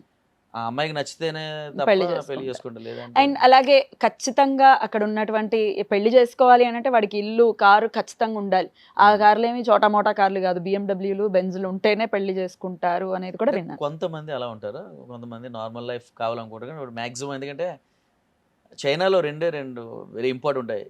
చైనాలో వర్క్ ఈజ్ వర్షిప్ అని, చైనీస్ లవ్ మనీ అనమాట. వాళ్ళకి డబ్బు అంటే ఇంకా వాళ్ళకి అంతా ఎంత ప్రాణం కదా వాళ్ళకి. డబ్బు అంటే ఇంకా వాళ్ళు పని చేస్తూనే ఉంటారు అంతే, వాళ్ళకి హార్డ్ వర్కింగ్ అంతే. ఇంకా వేరే ప్రపంచం తెలియదు వాళ్ళకి. Right. పని చేస్తారు, మండే టు ఫ్రైడే పని చేస్తారు, సాటర్డే సండేస్ ఎంజాయ్ ఎంజాయ్ చేస్తారు. సేవింగ్స్ చేద్దామని కానీ ఏముండవా? అక్కడ అలాంటిది ఏం ఉండదు. తరతరాలు దాచేయాలి అలా ఉండదు అక్కడ. ఎందుకంటే చైనాలో అక్కడ ఇండివిజువల్ గా మేము ఈ సైట్ నాది, ఈ 2 ఎకరాలు కొన్నాళ్ళు నాది, లేదు కదా, అది ల్యాండ్ ఉండదు. కొండాలి లేదు. టోటల్ గా గవర్నమెంట్ హ్యాండ్ ఓవర్ లోనే ఉంటాయి. Mm, mm. ఇప్పుడు నేను ఒక రియల్ ఎస్టేట్ బిజినెస్ మ్యాన్ అంటే నేను గవర్నమెంట్ నుంచి ఒక 10 acres 5 acres కొనుక్కొని Mm. అక్కడ నేను డెవలప్ చేసి నేను ఫ్లాట్స్ అమ్ముతాను. నమ్ముతారు. అది బిజినెస్. కానీ Mm. ఎవరికి ఇది నాది సైట్ అని అలా ఏమి ఉండదు. ఉండదు. అంతా టోటల్ అంతా గవర్నమెంట్ హ్యాండ్ ఓవర్ లో ఉంటుంది Mm, mm. ప్లేసెస్ అన్ని కూడా. Mm. సో ఇంకా అక్కడ అవకాశం లేదు. అవకాశం లేదు. ఏదైనా ఇల్లు ఇట్లా. కొనుక్కుంటారు, గోల్డ్ కొనుక్కుంటారు, క్యాష్ దాచిపెట్టుకుంటారు, బిజినెస్ చేస్తారు తప్ప కానీ Mm. ఈ టైప్ ఆఫ్ సేవింగ్స్ ఏమి ఉండవు. సేవింగ్స్ ఉంటావు. అయితే అత్తగారులు కూడా ఫీమేల్ అనే దాని మీద కంప్లీట్ చేసేద్దాం. అత్తగారులు చాలా ప్రేమగా చూసుకుంటారు No. కోడళ్ళని అని విన్నాను. No. పిల్లల్ని ఖచ్చితంగా నానమ్మలు తాతయ్యలే పెంచుతారు, అమ్మమ్మలు వీళ్ళే పెంచుతారు అని అన్నారు. నిజమేనా? నిజం అది. ఉమ్, వాళ్ళు చాలా ప్రేమగా చూస్తారు. అంటే కోడల్ని అంటే ఏదో యాంటీగా ఉండాలి, లేకపోతే గొడవలు ఆడుకోవాలి, ఏం లేవా? ఆ కాన్సెప్ట్ అనేది నేను చూడలేదు ఇప్పుడు వచ్చి. కోడల్ని కూడా కూతురులాగే చూస్తారు, అల్లుడిని కూడా కొడుకులాగే చూస్తారు. ఇప్పుడు వైఫ్ అండ్ హస్బెండ్స్ ఉంటారు, వాళ్ళు పని చేసుకోవడానికి వెళ్ళిపోతారు బిజీ షెడ్యూల్లో, ఆ గ్రాండ్ పేరెంట్సే చూస్తారు పిల్లల్ని. వాళ్ళు మండే టు ఫ్రైడే వాళ్ళు కష్టపడతారు, వర్క్ చేసుకొని డబ్బులు ఎర్న్ చేస్తారు. వీళ్ళు మండే టు ఫ్రైడే పిల్లలు చూస్తారు. వాళ్ళు వీకెండ్స్లో పిల్లలు చూసుకుంటారు. గ్రాండ్ పేరెంట్స్ వచ్చి వీకెండ్స్ బయటకి ఎంజాయ్ చేయడానికి వెళ్తారు. ఇది వాళ్ళ లైఫ్ స్టైల్. అక్కడ అమ్మమ్మ తాతయ్య, నానమ్మ తాతయ్య వాళ్ళందరూ వాళ్ళకి వచ్చి పెన్షన్స్ అన్ని కూడా మనవాళ్ళ మీద పెట్టుబడి పెడతారు. మీకు ఏం కావాలన్నా చదువుకోవడానికి వాళ్ళే ఇస్తారు. అంతా ఇంకా చాలా బాగా చూస్తారు. అంటే compare to other countries culture, Chinese కల్చర్లో ఇది ఒకటి నాకు బాగా నచ్చింది. అంటే గొడవలు ఆడుకోవడం అనేది ఏముండదు, చాలా బాగా చూస్తారు, చాలా ప్రేమగా చూస్తారు. ఈ క్రైమ్ విషయం చెప్పండి, ఎట్లా ఉంటుంది? How safe is China? నాకు తెలిసి China is the best safest country in the world. Gun culture అనేది లేదు అక్కడ, లేదు అసలు. చాలా సేఫ్గా ఉంటుంది. ఎవరైనా ఎక్కడికైనా ఎనీ టైం వెళ్ళొచ్చు. మిడ్ నైట్లో కూడా మేము ఎన్నోసార్లు మిడ్ నైట్ బయటకు వెళ్తాం, హ్యాంగ్ అవుట్ సరదాగా ఫ్యామిలీ అంతా వెళ్తాం. అసలు ర్యాగింగ్ చేయడం కానీ లేదంటే ఏదైనా ప్రాబ్లం. ఇప్పుడు నా కూతురు ఉంది, పద్దు స్కూల్కి వెళ్తుంది. ఇప్పుడు మండే టు ఫ్రైడే నా కూతురు హాస్టల్లో ఉంటుంది. జస్మిత దానికి అదే స్కూల్కి వెళ్ళిపోద్ది, రిటర్న్ అదే వస్తుంది. ఎక్కడైనా బయటకు వెళ్ళాలనుకుని ఏదైనా బుక్స్ కొనుక్కోవాలన్నా లేదా ఏదైనా దానికి ఇండివిజువల్గా ఏం పడినా ఒకరితే వెళ్తుంది. ఈవెన్ నైట్ ఎక్కడికైనా జస్ట్ 7:30, 8, 9:30, 10 వరకైనా సరే ఎక్కడికైనా ఒక బయటకు వెళ్ళాలన్నా కూడా సేఫ్గా వెళ్ళి మాకు భయమే ఉండదు అసలు. భయం లేదు అసలు. అంతే. నేను ఉన్నప్పుడు అయితే నేను జ్యోతితో చాలా ఇబ్బందులు పడ్డాను యాక్చువల్గా. ఆ ర్యాగింగ్ అని అవని ఇవని. అక్కడికి వెళ్ళిపోయిన తర్వాత ఎక్కడికైనా వెళ్తా ఏం పర్లేదు, నచ్చిన ప్లేస్కి వెళ్ళిపోరా, ఏం నాకు అసలు సేఫెస్ట్ కంటే అక్కడ ఇన్ఫ్రాస్ట్రక్చర్ అలా ఉంటుంది, రూల్స్ అలాగ ఉంటాయి. పోలీస్కి ఫోన్ చేస్తే ఇన్స్టెంట్ గా ఇది ఇచ్చేస్తారు, తీర్పులు ఇచ్చేస్తారు అని కూడా వినడం జరిగింది. దాని గురించి చెప్పండి, నిజమా? నిజం. మరి కోర్టులు గీట్లు మాక్సిమం 90% అలాంటిదే ఉంటుంది. మరి మేజర్ అయితే కోర్టుకి వెళ్తారు తప్ప. కానీ ఇప్పుడు ఒక కమ్యూనిటీలో ఉన్న నా ఫ్లాట్ కి పక్క ఫ్లాట్ కి ఏదో గొడవ అయింది, ప్రాబ్లం వచ్చింది, ఫోన్ చేస్తారు. విత్ ఇన్ 2 minutes వస్తారంటే 3rd minute అనేది చాయిస్ లేదు. ఎందుకంటే అక్కడ every street they will be police station. అంటే ప్రతి స్కూల్కి ఒక పోలీస్ స్టేషన్ ఉంటుంది, ప్రతి స్ట్రీట్కి ఒక పోలీస్ స్టేషన్ ఉంటుంది. కాబట్టి హెల్ప్ లైన్ నెంబర్లు కూడా ఎక్కడ పడితే అక్కడే ఉంటాయి. ప్రతి కమ్యూనిటీ కూడా పోలీస్ నెంబర్స్ ఉంటాయి. మనం ఎవరైనా కామన్ మ్యాన్ కూడా ఫోన్ చేసుకోవచ్చు, ప్రాబ్లం అంటే వస్తారు, చూస్తారు, ఇద్దరిని ఇంట్రోగేట్ చేస్తారు. ఫస్ట్ స్పాట్లో చూస్తారు. నిజంగా ఒకరి వల్ల ఒకరికి డ్యామేజ్ జరిగిందంటే డ్యామేజ్ ఎవరికైతే జరిగిందో వాడిని అడుగుతారు, నీకు ఎంత కావాలి కాంపన్సేషన్ అని. నాకు ఇంత కావాలంటే ఖచ్చితంగా ఇవ్వాల్సింది, అంతే. ఇక్కడ వేరే ఏమి లేదు. ఇంకా మరీ మేజర్ అయితే తప్ప ఎఫ్ఐఆర్ ఫైల్ చేయడం, కోర్టుకి వెళ్తారు. కానీ ఆన్ స్పాట్ మొత్తం ప్రాబ్లమ్స్ క్లియర్ అయిపోతాయి. అక్కడ పోలీసింగ్ కూడా చాలా బాగుంటుంది. అక్కడ పోలీసులు మనం పిలిచామంటే ఫస్ట్ వచ్చి సెల్యూట్ చేస్తాడు పబ్లిక్కి, సార్ చెప్పండి సార్ అని ఇలా పెట్టుకొని ఆ బాడీ లాంగ్వేజ్ కానీ ఆ వచ్చి విష్ చేయడం కానీ అక్కడ జనాలు పోలీసుల పైన తిరగబడతారు. నీకు ఫోన్ చేసి నువ్వు మమ్మల్ని తీర్పని చెప్పడం, నువ్వు ఆడికి సపోర్ట్ చేస్తున్నావు, లేకపోతే నువ్వు లేటుగా వచ్చావేంటి, పోలీసు వాడు లేటుగా వస్తే ఆడికి ఫోన్ చేసి అక్కడ ఒక హెల్ప్ లైన్ ఉంటుంది. గవర్నమెంట్ ఆఫీసర్ ఎవరైనా కూడా ఆన్ టైం పని చేయకపోతే వాడి మీద మనం కంప్లైంట్ ఇస్తే ఉద్యోగం పోతుంది అంతే, ఇమీడియట్గా.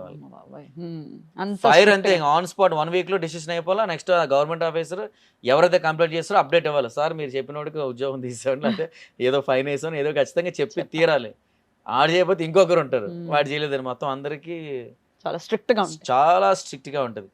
అన్లెస్ మనం ఏం తప్పు చేయకుండా చేయాలంటే it's best country in the world to live.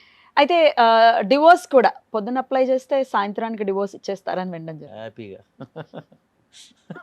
ఇదేంటి మాస్టర్? అంటే నాకు ఆశ్చర్యం అనిపించింది స్టార్టింగ్ వెళ్ళినప్పుడు, ఎందుకు మీ చైనీస్ గవర్నమెంట్ ఇలా విడదీసేస్తుంది జనాలు అంటే, అరే నాకు నచ్చలేదు అమ్మాయితో ఉండడం, లేదా ఆ అబ్బాయితో నచ్చడం నాకు ఉండట్లేదు, ఎవరో చెప్తే మీ ఇద్దరం ఎలాగా ఉండాలి, మా ఇద్దరికే నచ్చలేదు, అది మేము మా గవర్నమెంట్ చెప్పుకున్నాం, విడిపోయాం అంతే అంటారు. దీన్ని మళ్ళీ కలిసి ఉండండి, టైం తీసుకోండి, ఇవన్నీ వాళ్ళు టైం వేస్ట్ చేసుకోరు. ఫస్ట్ కలిసి ఉండమని చెప్పడం, గవర్నమెంట్కి అంత టైం లేదు. పెళ్లి చేసుకుంటారా చేసుకోండి, విడిపోతారా విడిపోండి, అంతే. ఇంక ఎక్స్ట్రాలు ఇవన్నీ కూడా మనం 2 సంవత్సరాలు చూద్దామో మారుతారేమో, మళ్ళీ 3 సంవత్సరాలు చూద్దాం, వాళ్ళ బర్త్డేకి మ్యారేజ్ డేకి కలుస్తారేమో, ఇవన్నీ అక్కడ ఏం ఉండదు అక్కడ. నా ఫ్రెండ్ ఒక అమ్మాయి స్టూడెంట్ ఉంది, ఒకరోజు ఒక అబ్బాయితో వచ్చింది, నా హస్బెండ్ అన్నది, అంతా అయిపోయింది. ఓకే 10 రోజుల తర్వాత ఒకరోజు మీ అబ్బాయి మీ ఆయన divorce master, I don't like him అంది. అదేంటంటే అసలు కామన్గా చెప్పింది. ఇక్కడ మనకంటే డివోర్స్ అంటే ఒక పెద్ద మహా పాపం, సొసైటీలో మనం బ్రతకలేము, అయ్యో మనందరం విమర్శిస్తారు, అక్కడ అలాంటిది ఏం లేదు. చాలా ఓపెన్ మైండ్. అంటే నాకు తెలిసి చైనీస్ వాళ్ళు వాళ్ళ కోసం వాళ్ళు బతుకుతారు అంతే, సొసైటీ కోసం బతకరు. పక్కోడు ఏమనుకుంటాడో, మా పక్కింటి వాళ్ళు ఏమనుకుంటారో, అరే పక్కోడు ఏమనుకుంటే నీకెంత, ఫస్ట్ నీ మనస్సాక్షిని అడగరా ఏమనుకుంటుందో అసలు. సో హ్యాపీగా ఉంటారు. చెప్తున్నా కదండి, వాళ్ళు హ్యాపీగా ఉండడే వాళ్ళ ధ్యేయం అంది. ఇంకోటి పక్కోడు ఎలా పోయినా వాళ్ళు డబ్బుల్ని ప్రేమించాలి, హ్యాపీగా ఉండాలి, వాళ్ళ కోసం వాళ్ళు బ్రతకాలి. డబ్బు కూడా వాళ్ళు ఏంటంటే ఆ మండే టు ఫ్రైడే కష్టపడి మళ్ళీ సాటర్డే సండే డబ్బు ఖర్చు పెడతారు వాళ్ళు, అంతే అంతే. ఇప్పుడు అందరూ కూడా టెస్లాలు వాడతారు, BMW వాడతారు, రేంజ్ రోవర్స్. అంటే మన కొన్ని కంట్రీస్ ఉన్న కార్స్ ఎప్పుడో 10 సంవత్సరాల క్రితం ఓల్డ్ అయిపోతాయి అక్కడ. రైట్. పిల్లల్ని మరి 18 years తర్వాత పిల్లలు వాళ్ళు ఇండిపెండెంట్ గా వాళ్ళు బతకటమేనా హ్యాపీగా? మళ్ళీ అక్కడ కల్చర్ ఏంటంటే అక్కడ హస్బెండ్స్ ని ఆ పిల్లలు వెతుక్కుంటారు. అక్కడ మనలా ఇక్కడ పెళ్లి చూపులు రండి, మైసూర్ పాకం లడ్డూలు అన్ని పెడతామండి, తినేసి వెళ్ళండి, అమ్మాయిని చూడండి బాగుందా లేదా, అన్ని టెస్టులు చేయండి, చూడండి కళ్ళు బాగున్నాయా, గొంతు బాగుంది. అక్కడ ఏముండదు. 18 అయిపోయిన తర్వాత ఏ పేరెంట్స్ కూడా వాళ్ళ పిల్లలకి మీరు ఎలాంటి వాళ్ళు చేసుకోండి, అక్కడ చేసుకోండి, ఏమీ ఉండదు. They will find their soulmate, they will find their partner అంతే. ఇట్లా గ్రాండ్ గా పెళ్లిళ్ళు చేయడం లాంటివి ఏమైనా ఉంటాయా? ఓకే, మనంత గ్రాండ్ గా చేయరు, బట్ ఒక ఫంక్షన్ హాల్ అది బుక్ చేసి ఓన్లీ రిలేటివ్స్ నే పిలుస్తారు అనమాట, క్లోజెస్ట్ ఫ్రెండ్స్ ని, క్లోజ్ ఫ్యామిలీ ఫ్రెండ్స్ ని పిలుస్తారు. కానీ మొత్తం మన వీధిలో పక్కింటి వాళ్ళు అలా పిలవడం అనేది జరగదు, బట్ గ్రాండ్ గా చేసుకుంటారు మ్యారేజ్. అది కూడా చాలా హ్యూజ్ పాపులేషన్ కదా, ట్రాఫిక్ విషయంలో ఎలా ఉంటుంది మాస్టర్ అక్కడ? అదే అంటే కొన్ని సిటీస్ లో ట్రాఫిక్ చాలా ఎక్కువ ఉంటుంది, కానీ అంటే అక్కడ ట్రాన్స్పోర్టేషన్ చాలా బాగుంటుంది, మెట్రోస్ ఎక్కువ ఉంటాయి కదా. మెట్రోస్ చాలా 20 lanes కూడా ఉంటాయి. నేనున్న సిటీలో 32 lanes అన్నమాట, 32. ట్రాన్స్పోర్టేషన్ కూడా చాలా బాగుంటుంది. అంటే ఇప్పుడు మన అన్ని వైడ్ రోడ్స్ అక్కడ. ఇప్పుడు పబ్లిక్ ట్రాన్స్పోర్ట్ బస్సు ఉంటుంది, ఆ బస్ కు వెళ్ళే దారి ఓన్లీ బస్సే వెళ్ళాలి. అందులో పొరపాటున ఏమంటే కారు వస్తే బస్సు గుద్ది వెళ్ళిపోయినా కూడా నాట్ క్రైమ్, ఎందుకంటే పబ్లిక్ ఆన్ టైమ్ లో వెళ్ళాలి అని చెప్పాను. నెక్స్ట్ ఇంకోటి ఏంటంటే ఇప్పుడు రెడ్ సిగ్నల్స్ ఉన్నాయనుకోండి, ఎవడైనా ఇప్పుడు పాస్ చేస్తారు కదా, ఎవరు ఇప్పుడు జీబ్రా లైన్స్ పాస్ చేస్తారు నడుచుకునే వాళ్ళు, అయిపోయిన తర్వాత కూడా ఇంకా గ్రీన్ లో ఉన్నా కూడా వెళ్తాను అనుకోండి, ఎవరైనా గుద్దకూడదు వాడిని, యాక్సిడెంట్ చేయకూడదు. తప్పు నడిచేవాడిదైనా కూడా ఒకవేళ ఎవడైనా కార్లో వచ్చి కూడా యాక్సిడెంట్ చేస్తే వీడే డబ్బులు ఖచ్చితంగా కట్టాలి. అక్కడ రూల్ అది. Public is the most important అంతే. నీకు BMW ఉంది కదా, టెస్లా ఉంది కదా, నువ్వు ఎవరన్నా గుద్దుకుంటూ వెళ్ళిపోతే తప్పు ఆడదైనా కూడా నో వే, మిస్టేక్ ఆడదైనా కూడా నువ్వు ఆగి వెళ్ళాల్సిందే, వాడు వెళ్ళిన తర్వాత నువ్వు వెళ్ళాలని అంటారు అంతే. నడుస్తున్నాడంటే ఆగాల్సింది అంతే. ఇంకా పొరపాటున ఎవడైనా కూడా పరిగెట్టి వెళ్ళి ఇలా ఎవడో ఇలా మంది ఎక్కువైపోయాడు అటు ఇటు వీళ్ళు కూడా వాడు వెళ్ళిపోయే వరకు ఆగాల్సిందే వీడు. చైనాలో కొంతమంది కామెడీ ఉంటుంది, అంటే కారు వాడు ఏదో యాక్సిడెంట్ చేస్తే వాడే డబ్బులు వరకు, కొంతమంది డబ్బుల కోసం తాగేసి వచ్చి కార్కే దాలే పడిపోతారు. ఒకసారి అయితే నేను క్లియర్ గా చూసాను, వాడు పడుకుని పోయి టైర్ దగ్గరికి ఎలా టైర్ దగ్గర పడుకుని పడేస్తాడు. కార్లో ఉన్నాడు, చాలా స్మార్ట్, వాడికి కెమెరా ఉంటుంది అనమాట. వాడు అలాగే ఉన్నాడు, 10 నిమిషాలు అయిపోయింది ట్రాఫిక్ జామ్, వాడు కదలలేదు. వాడు కదిలేడంటే వాడికి చిన్న డ్యామేజ్ అయినా ఒక 10 లక్షలు ఎంత ఫైన్ వేసినా కూడా వాడు ఇవ్వాల్సిందే. పోలీసులు వచ్చారు, అరే నువ్వు యాక్టింగ్ చేసి రారా బాబు అని చెప్పి, నీకు ఆస్కారం ఇవ్వాలి, నీకు నువ్వు బయటికి రా అంటే, సార్ గుర్తించాడు సార్, నేను చూస్తాను లేనా నువ్వు బయటికి రా. వాడు లోపలికి వెళ్ళి వాడు కెమెరా ఆన్ చేసి చూపిస్తే వాడు చక్కగా యాక్ట్ చేసుకుని ఇలా వచ్చి నెమ్మదిగా స్టెప్ బై స్టెప్ టైర్ కింద రాడు చూసాడు. పోలీసాడు, నాన్న నువ్వు యాక్టింగ్ చేసి వాళ్ళు ఇంటికి వెళ్ళిపోయి, నువ్వు ఎక్కువ మాట్లాడితే తీసుకెళ్తానంటే లైవ్ లో చూసి అసలు నేను ఒక 10 రోజులు నవ్వుకున్నాను. అంటే చైనాలో డబ్బులు ఇలా కూడా సంపాదిస్తారు అని కొంతమంది ఉంటారు కదా, కొద్దిగా ఇంట్రెస్టింగ్ పీపుల్ ఉంటారు, అది మాత్రం చాలా ఫనీ. నెలలో ఒక నంబర్ కార్ ని బయటకు రాకూడదు అనేది కూడా ఉంది. ఇప్పుడు 9 నంబర్ ఉంది, టోటల్ కౌంట్ చేస్తే 9. ఆ పర్టికులర్ డే రోజు ఆ 9 నంబర్స్ కార్స్ రాకూడదు. మంచి రూల్ కదా, ట్రాన్స్పోర్టేషన్ తీసుకుని వెళ్ళాలి, మంచి రూల్ కదా. అటు పొల్యూషన్ ని కంట్రోల్ చేయొచ్చు, ప్లస్ ట్రాఫిక్ ని కూడా కంట్రోల్. పొల్యూషన్ యాక్చువల్లీ చైనాలో మాక్సిమం ఎలక్ట్రానిక్ బైక్స్ ఎక్కువ, ఈవెన్ కార్స్ కూడా చాలా ఎక్కువ, ఎలక్ట్రికల్ ఎక్కువ. So pollution free, pollution free అంటే అంత కాదు, బట్ ఓకే. ఈ బైక్స్ కానీ రైట్. అయితే మీరు ఇండియాలో ఉన్నప్పుడు ఈవెంట్స్ కానీ డాన్స్ షోలు కానీ బాగా సంపాదించేవారు కదా? పర్వాలా, సంపాదించడం ఇంపార్టెంట్ కాదు, ఎంత మిగిల్చాం అదే మీరు మిగిల్చడం అది లేదు, బాగానే సంపాదించేవారు. ఇక్కడతో కంపేర్ చేస్తే ఎక్కడ ఎక్కువ సంపాదిస్తున్నారు? చైనాలో బాగా సంపాదిస్తున్నారా? అంటే టు బి ఫ్రాంక్ కోవిడ్ ముందు బాగా సంపాదించాను, తర్వాత అంటే తగ్గిందా? స్టైల్ మారిపోయింది అందరిది, అక్కడ లైఫ్ స్టైల్ కొద్దిగా కోవిడ్ తర్వాత అందరూ కూడా సేఫ్ గా ఉండడం స్టార్ట్ చేశారు. కోవిడ్ ఫేజ్ చెప్పండి మరి, ఎట్లా ఉండింది అప్పుడు? కోవిడ్ అంటే మరి ప్రపంచం అంతా నమ్ముతుంది ఇదే కోవిడ్ చైనా క్రియేట్ చేసిన, లేకపోతే చైనా చేసిన ఒక బయో వార్ కింద ఖచ్చితంగా చూస్తూ ఉన్నారు. ప్రత్యేకంగా ఒక స్టేట్లో, చైనాకి సంబంధించి ఒక స్టేట్లో దాన్ని చాలా చక్కగా డిజైన్ చేశారు. దానికి వ్యాక్సిన్ ఆల్రెడీ ఉంది అని కూడా వింటూ ఉన్నాం. మీరు ఆ కోవిడ్ ఫేజ్లో ఎలా ఉండేది చైనా? అంటే మేము వుహాన్కి దగ్గరగా ఉన్నాం వుహాన్కి. యాక్చువల్గా. మేము ఉండేది వుహాన్కి దగ్గరగా ఉన్నారా? అప్పుడు వుహాన్ సిటీకి by flight, by train, fast train 2 hours అంతే. ఆ పక్కనే ఉన్నాం మేము. అప్పుడు ఇంకొక 2 daysలో ఇంకొక షట్ డౌన్ అవుతున్నప్పుడు మాకు తెలిసింది. అంటే మేము ప్రిపేర్ కాలేము యాక్చువల్గా. బట్ చైనాలో ఉన్న వాళ్ళు చాలా మందికి గవర్నమెంట్ ఇంజెక్షన్స్ వేసింది, ముందే వేసేసింది అని కూడా విన్నాం. ఎంత నిజం అది? అది లేదు, లేదా అది అబద్ధం. చైనీస్ కే వేసింది, ఇండియన్స్ కానీ వేరే కంట్రీ వాళ్ళకి కూడా వేయలేదు అని కూడా విన్నాం. దానికి కూడా మీకు ఎక్స్ప్లెనేషన్ ఇస్తాను. వైరస్ ఇంకా స్ప్రెడ్ అవుతుంది అన్న టైంలో, అంటే అక్కడ ఒక సిటీలో, ఇప్పుడు వుహాన్ అనే సిటీలో అతను మేయర్ ఉంటాడు అనమాట. అక్కడ ఆ మేయర్ కొద్దిగా అంటే ప్రిపేర్గా లేడని చెప్పని తెలిసినా కూడా అది పెద్ద సీరియస్ కాదులే అనుకొని వదిలేసాడు. అందరినీ కూడా లాక్డౌన్ చేయకుండా అతను సస్పెండ్ చేశారు యాక్చువల్, జీవితకైతే చేశారు యాక్చువల్గా అతన్ని. అంటే అందులో ఒక లీ అనే డాక్టర్ ఇన్ఫార్మ్ చేశాడు, అక్కడ వచ్చిన పేషెంట్స్కి చెక్ చేసి ఇది కోవిడ్ చాలా సీరియస్, ఇది మనం ఇది కంట్రోల్ చేయాలి, చాలా డేంజర్ వైరస్ అని. అతను ఏమనుకున్నాడంటే అది స్ప్రింగ్ ఫెస్టివల్ అనమాట. చైనీస్ న్యూ ఇయర్ అంటే చాలా పెద్దది, చాలా పెద్దది అనమాట. వాళ్ళకి అదే చాలా బిగ్గెస్ట్ ఫెస్టివల్ అనమాట. ఆ టైంలో మనం లాక్డౌన్ చేస్తే బిజినెస్ డౌన్ అవుతుంది, మన వాళ్ళు అందరూ బయటకు వెళ్తారు, చాలా మంది వస్తే లాక్డౌన్ చేయకూడదు. అతను వేరే పాయింట్లో ఆలోచించి లాక్డౌన్ చేయలేదు. ఆ లాక్డౌన్ చేయకపోవడం వల్ల ఏంటంటే అంతా స్ప్రెడ్ అయింది యాక్చువల్గా. అప్పుడు మేము ఉన్న సిటీలో కూడా మా మొత్తం టోటల్ చైనా లాక్డౌన్లో ఉంది. అంటే నేను బేసిక్గా నేను అక్కడ ఉండి చూసినప్పుడు నేను తెలుసుకుంది ఏంటంటే ఆ వైరస్ అనేది చైనాలో వచ్చింది కాబట్టి ఈవెన్ ప్రపంచంతో కూడా ఇప్పుడు కొద్దిగా సేఫ్గా ఉందని నా అభిప్రాయం. ఎందుకంటే వాళ్ళు కంట్రోల్ చేయగలిగారు, వాళ్ళకి మ్యాన్ పవర్ ఉంది. ఇప్పుడు 10 రోజుల్లో వాళ్ళు అంత 10,000 మందికి సరిపడే హాస్పిటల్ 10 daysలో. అది నాకు తెలిసి వేరే కంట్రీస్కి ఇంపాసిబుల్ అది. ఎందుకంటే వాళ్ళకి ఇన్ఫ్రాస్ట్రక్చర్ ఉంది, మెడిసిన్. ఇప్పుడు ఈవెన్ ఇండియాలో మెడిసిన్ తయారైన డ్రగ్స్ అన్ని కూడా మనం చైనా నుంచి ఇంపోర్ట్ చేసుకుంటాం. రైట్, అది చాలా కొద్దిమంది తెలుసు. అది రా మెటీరియల్ అంతా కూడా చైనా నుంచి. ఎందుకు నాకు తెలుసు అంటే నా ఫ్రెండ్స్ చాలా మంది ఉన్నారు, వాళ్ళు చైనా వస్తుంటారు. ఎందుకు వస్తారంటే రా మెటీరియల్ అంతా మేము చైనా నుంచే కొనుక్కుంటాం వాళ్ళు చెప్తారు నాకు. అది చెప్పిన తర్వాత నాకు తెలిసింది. ఆ టైంలో కోవిడ్ టైంలో ఇట్స్ వెరీ డిఫికల్ట్ అనమాట. 6 months మేము ఇంట్లోనే ఉన్నాం. మీకు వచ్చిందా కరోనా? లేదు, మా ఇంట్లో నలుగురు ఎవరికి మేము కోవిడ్ ఎఫెక్ట్ అవ్వలేదు. మీరు అక్కడ వ్యాక్సిన్ తీసుకున్నారా? మేము వన్ టైం అంటే నేను పిల్లలకి ఇది నేను ఒప్పుకోలేదు. మేము ఇది డేంజరస్ వ్యాక్సిన్, ఇది మేము యాక్సెప్ట్ చేయమని ఫారినర్స్ నేను తీసుకున్నాను, కానీ నా జ్యోతి వీళ్ళు ఎవరు తీసుకున్నాను, నేను ఒప్పుకోలేదు. 6 months ఇంక లాక్డౌన్ అంతే. శంకర్ చాలా చిన్నవాడు, ఇంకా బయటికి వెళ్ళి వెజిటబుల్స్ కొనడానికి కానీ ఏం లేదు, ఇంకా అలా ఇంట్లోనే ఉన్నాం. అప్పుడు చాలా బ్యాడ్ సిచ్యువేషన్. బట్ అఫ్కోర్స్ తర్వాత అంతా నార్మల్ అయింది.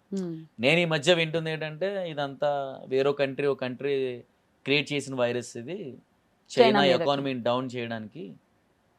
ఇప్పుడు ఎవరు అనుకుంటారో మన ఇల్లుని మనం పాడు చేసుకోవాలని. ఇప్పుడు చైనా ఏ వైరస్ క్రియేట్ చేసిందంటే పక్క కంట్రీలో క్రియేట్ చేయాలి కదా. అంటే మనం లాజిక్ మాట్లాడుకుందాం. ఇప్పుడు వైరస్ ఒక దేశంలో మనం క్రియేట్ చేసుకున్నాం అంటే వైరస్ అనేది ఖచ్చితంగా అందరికీ స్ప్రెడ్ అవుతుంది కదా. అదేనా గ్లాస్లో పట్టుకెళ్ళి వేరే కంట్రీలో పెట్టింది ఏం కాదు కదా. అంటే ఫస్ట్ ఎఫెక్ట్ అయింది ఎవరు? చైనీస్. చైనా ఎకానమీ డౌన్ అయింది, చైనీస్ పీపుల్ సఫర్ అయ్యారు, చైనా వాళ్ళు చాలా మంది చనిపోయారు.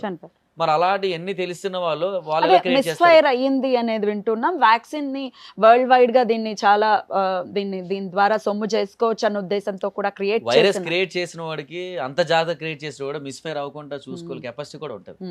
అంటే ఇవన్నీ గాసిప్స్ అనమాట, మనం ఈజీగా మాట్లాడేస్తాం, నిజాలు లేవు. ఎవరు కూడా మనకు ఒక కంట్రీ ఈ మధ్య వచ్చిన న్యూస్ బట్టి, ఈ మధ్య వచ్చిన ఇన్ఫర్మేషన్ బట్టి వేరే ఒక పెద్ద కంట్రీ చైనా ఎకానమీని డౌన్ చేయడానికి, చైనా గ్రోయింగ్ అయిపోతుంది, దాన్ని దెబ్బతీయాలనే ఉద్దేశం మీద ఈ వైరస్ని అక్కడ క్రియేట్ చేశారనేది 95% ఇప్పుడు అందరికీ చాలా మంది తెలిసిందే. ఇప్పుడు ఆ కంట్రీ పేరు చెప్పకూడదు, బట్ అది ప్రూవ్ అయింది కాబట్టి. కానీ ఒక రేంజ్ లో తిట్టుకున్నారు, అదేంటి బ్యాట్స్ ని తింటున్నారు, గబ్బిలాల్ని తినడం వల్లనే వచ్చింది అని ఒక రేంజ్ లో తిట్టుకోవటం అంటే చాలా ఎఫెక్ట్ చేసింది అనుకోండి. కామన్ అండి. ఇప్పుడు మనం అవన్నీ చూసి అవన్నీ నిజం అనుకుంటాం, గబ్బిలాలు తింటే వైరస్ వస్తుందంటే అది రాంగ్. అది గబ్బిలాలు తింటే వైరస్ ఎందుకు వస్తుంది? కదా అదే కదా. మీరు ఏమైనా ట్రై చేశారా అక్కడ ఫుడ్లు? గబిలాం కాదు వేరేవి వేరే ఏం ట్రై లేదు? అమ్మ బాబాయ్. నా పిల్లలు మాత్రం పోర్క్ బీఫ్ తినేస్తారు వాళ్ళిద్దరు. అంటే స్కూల్లో వాళ్ళకి ఇంకా వేరే చాయిస్ లేదు వాళ్ళకి. ఓకే. అంటే ఇప్పుడు అక్కడ చైనాలో ఏంటంటే ఎడ్యుకేషన్ అంతా కూడా స్కూల్లోనే school lunch, lunch breakfast, lunch, dinner కూడా అక్కడే. అందరూ గవర్నమెంట్ స్కూల్స్ కే వెళ్తారట కదా అందరూ? గవర్నమెంట్ స్కూల్స్ చాలా బాగుంటాయి. ప్రైవేట్ స్కూల్స్ కంటే కూడా గవర్నమెంట్ ఎడ్యుకేషన్ చాలా బాగుంటది, స్ట్రిక్ట్ గా ఉంటది. అంటే స్పోర్ట్స్ కి ఎక్కువ ఇంపార్టెన్స్ ఇస్తారు. రైట్. స్పోర్ట్స్ అనేది చాలా ఇంపార్టెంట్. ఎప్పుడు మనం of course, పిల్లల్ని ఆడించాలి, స్పోర్ట్స్ ఎక్కువ చేయాలి, అప్పుడే హెల్తీగా ఉంటాం. మనం చదువు చదువు చదువు అంటాం కదా, చదవకపోయినా ఇబ్బంది కాదు. చిన్నప్పుడు చదివించి చదువేమి అదే అదే దానికి వల్ల ఉద్యోగం అదే అదేం కాదు కదా. ఇప్పుడు అది మినిమం బేసిక్స్ నేర్చుకుంటే చాలు. బట్ వాళ్ళు స్పోర్ట్స్ కి ఎక్కువ ఇంపార్టెన్స్ ఇస్తారంటే ఆ వయసులోనే కదా స్పోర్ట్స్ చేస్తాం కదా, పిల్లలు హైట్ అవ్వడం కానీ హెల్తీగా ఉండడం కానీ. ఎండలో ఆడించాలి. ఇప్పుడు ప్రతి రోజు కూడా 2 hours ఎండలో ఆడిస్తారు వాళ్ళు, విటమిన్ డి వస్తుందని, హెల్తీగా ఉంటారని. ఇండియాలో 365 days ఎండ ఉంటుంది, బట్ ఇండియాలోనే విటమిన్ డి డెఫిషియన్సీ ఎక్కువ ఉంది. ఎందుకుందంటే ఫస్ట్ ఫ్లోర్ మనం కార్ పార్కింగ్ నుంచి డైరెక్ట్ గా ఆఫీస్కి కార్లో వచ్చేస్తాం, డైరెక్ట్ గా వర్క్కి వెళ్ళిపోతాం, మళ్ళీ డైరెక్ట్ గా ఇంటికి వెళ్ళిపోతాం. బయట ఎండ చూస్తే మనకి నచ్చదు, అన్ని ముసుగు కప్పుకొని వెళ్తాం. అలా కాదు, మినిమం మనం ఎక్స్పోజ్ చేయాలి మన బాడీని సన్కి. రైట్. Beautiful master. ఇలా చెప్పుకుంటూ పోతే ఎన్నెన్నో మాట్లాడేసుకోవచ్చు. ఇందాక ఒకటి మీకు చెప్పలేదంటే, ఇప్పుడు మీరు చిరంజీవి గారు పిలిచి అప్రిషియేట్ చేశారు నన్ను, గిన్నిస్ వరల్డ్ రికార్డ్స్ వచ్చే మా ఫ్యామిలీ అందరికి. అలాగే పవన్ కళ్యాణ్ గారు కూడా అప్రిషియేట్ చేశారు. అలాగే చంద్రబాబు నాయుడు గారు కూడా ఇంటికి పిలిపించి అప్రిషియేట్ చేశారు. అలాగే ద మోస్ట్ ఇంపార్టెంట్ పర్సన్ అంటే గాజువాక, అంటే చంద్రబాబు నాయుడు గారికి చెప్పింది ఆయనే అనమాట మా గురించి. అంటే చంద్రబాబు నాయుడు గారికి వెళ్ళడం కారణం ఆయన గాజువాక ఎమ్మెల్యే పల్లా శ్రీనివాసరావు గారు అని, ఆయన ఆంధ్ర టీడీపీ స్టేట్ ప్రెసిడెంట్ అనమాట. అంటే నాకు గిన్నిస్ వరల్డ్ రికార్డ్ వచ్చింది ఫస్ట్ అప్రిషియేట్ చేసింది ఆయనే. అంటే నేను వేరే రీజన్ నుంచి వచ్చాను, మనకెందుకులే అనుకోకుండా అతను చాలా డౌన్ టు ఎర్త్, చాలా మంచి వ్యక్తి ఆయన ఫస్ట్ వీడియో కాల్ చేసి మాట్లాడింది ఆయనే అనమాట. అప్రిషియేట్ చేశారు మొత్తం నన్ను, నా ఫ్యామిలీ అందరినీ. సో ఈ స్టేజ్ పైన ఆయనకి థ్యాంక్స్ చెప్పాలనుకుంటున్నాను. ఎందుకంటే మనకి అప్రిషియేట్ చేసి మనల్ని సపోర్ట్ చేసిన వాళ్ళు ఎప్పుడు కూడా మనం గుర్తుపెట్టుకోవాలి ఖచ్చితంగా. ఎందుకంటే ఆయనే చెప్పారు చంద్రబాబు నాయుడు గారికి, ఇలా ఒక చైనాలో ఒక తెలుగు కూటమి ఇలా గిన్నిస్ వరల్డ్ రికార్డ్స్ క్రియేట్ చేసిందండి, అప్రిషియేట్ చేయాలి కానీ బాగుంటుందని. సో అప్పుడు ఆ ద్వారా నాకు ఇన్విటేషన్ వచ్చింది అనమాట, because of him, Palla Srinivasarao garu. Amazing super. ఇట్లాంటి అప్రిసియేషన్స్ మీరు ఎన్నో తీసుకోవాలి. ఈసారి జ్యోతితో వస్తే చక్కగా ఫ్యామిలీ అందరినీ కూడా ఒకసారి కూర్చోబెట్టి మాట్లాడాలి. జ్యోతి ఫైర్ బ్రాండ్ అసలు. Jyothi I'm missing you on this couch, ఇక్కడ ఈ ప్లేస్ లో. నిజంగా చైనా రావచ్చు కదా సరదాగా, ఖచ్చితంగా ఒక 10 days ఏదైనా. చైనాలో మరి వస్తే నేను ఇప్పుడు మొత్తం డివోషనల్ గా ఉంది నా బ్రెయిన్. డివోషనల్ గా ఎలా ఉంటుంది, మంచి కమ్యూనిస్ట్ దేశం కదా, డివోషనల్ పాత్ ఎలా ఉంటుంది చైనాలో? టు బి ఫ్రాంక్, చైనాలో దేవుడు లేడు. వాళ్ళకి క్యాస్ట్, రిలీజియన్, దేవుడు అనేవారు ఎవ్వరూ లేరు. కానీ వాళ్ళు మెడిటేషన్ ఎక్కువ చేస్తారు. బుద్ధిజం అంటే బుద్ధుడిని ఎక్కువ నమ్ముతారంటే వాళ్ళు పీస్గా ఉండడానికి దే ట్రస్ట్ బుద్ధిజం అనమాట. సో అలాంటి వాటికి వెళ్ళొచ్చు. ఈవెన్ చైనీస్ పీపుల్ కృష్ణ భజన చేస్తారు, శివుడిని పూజిస్తారు. నా చాలా మంది చైనీస్ స్టూడెంట్స్ వాళ్ళ ఫోన్ వాల్ పేపర్ కూడా శివుడిది ఉంటుంది, శివుడిని పూజిస్తాడు. ఇంకా మీరు నమ్మరు, ఓం చాంటింగ్ చాలా ఎక్కువ చేస్తారు. ఈవెన్ నా యోగా క్లాస్లో కూడా ఫస్ట్ నేను యోగా చాంట్ చేసి నేను క్లాస్ స్టార్ట్ చేస్తాను. వాళ్ళకి శివుడు అన్న, కృష్ణుడు అన్న చాలా ఇష్టం చైనీస్ పీపుల్కి. చాలా మంది తెలియదు ఇది. వాళ్ళకి మన ఇండియన్ కల్చర్ అంటే చాలా ఇష్టం. ఇంకొక విషయం కూడా నేను విన్నాను, జ్యోతి ఇన్ఫర్మేషన్ అంతా జ్యోతి డార్లింగ్, థ్యాంక్ యూ. మోదీ గారు అంటే పిచ్ అంట కదా చైనీస్. సూపర్. ఒక బెస్ట్ ఎక్స్పీరియన్స్ చెప్తాను నేను. మేము ఒకరోజు టాక్సీలో వెళ్తున్నాం, నేను నా జ్యోతి ఫ్యామిలీ అంతా కూడా.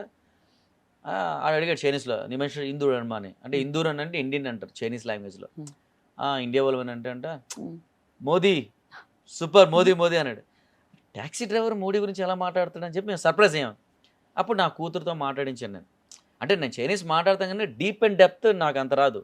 అడగమ్మా ఏంటి అసలు మోడీ గారు గురించి, మోడీ సూపర్ సూపర్ అంటే దేనికి సూపర్ అసలు అడగమ్మా అని చెప్పానంటే, అప్పుడు నా కూతురు అడిగింది ఏంటంటే చాలా గ్రేట్ లీడరు, చాలా గ్రేట్ లీడర్. కోవిడ్ వచ్చినప్పుడు కూడా అందరికీ ఫ్రీ ఫుడ్ పంచారట కదా, మీరు పథకాలు పెట్టారట కదా.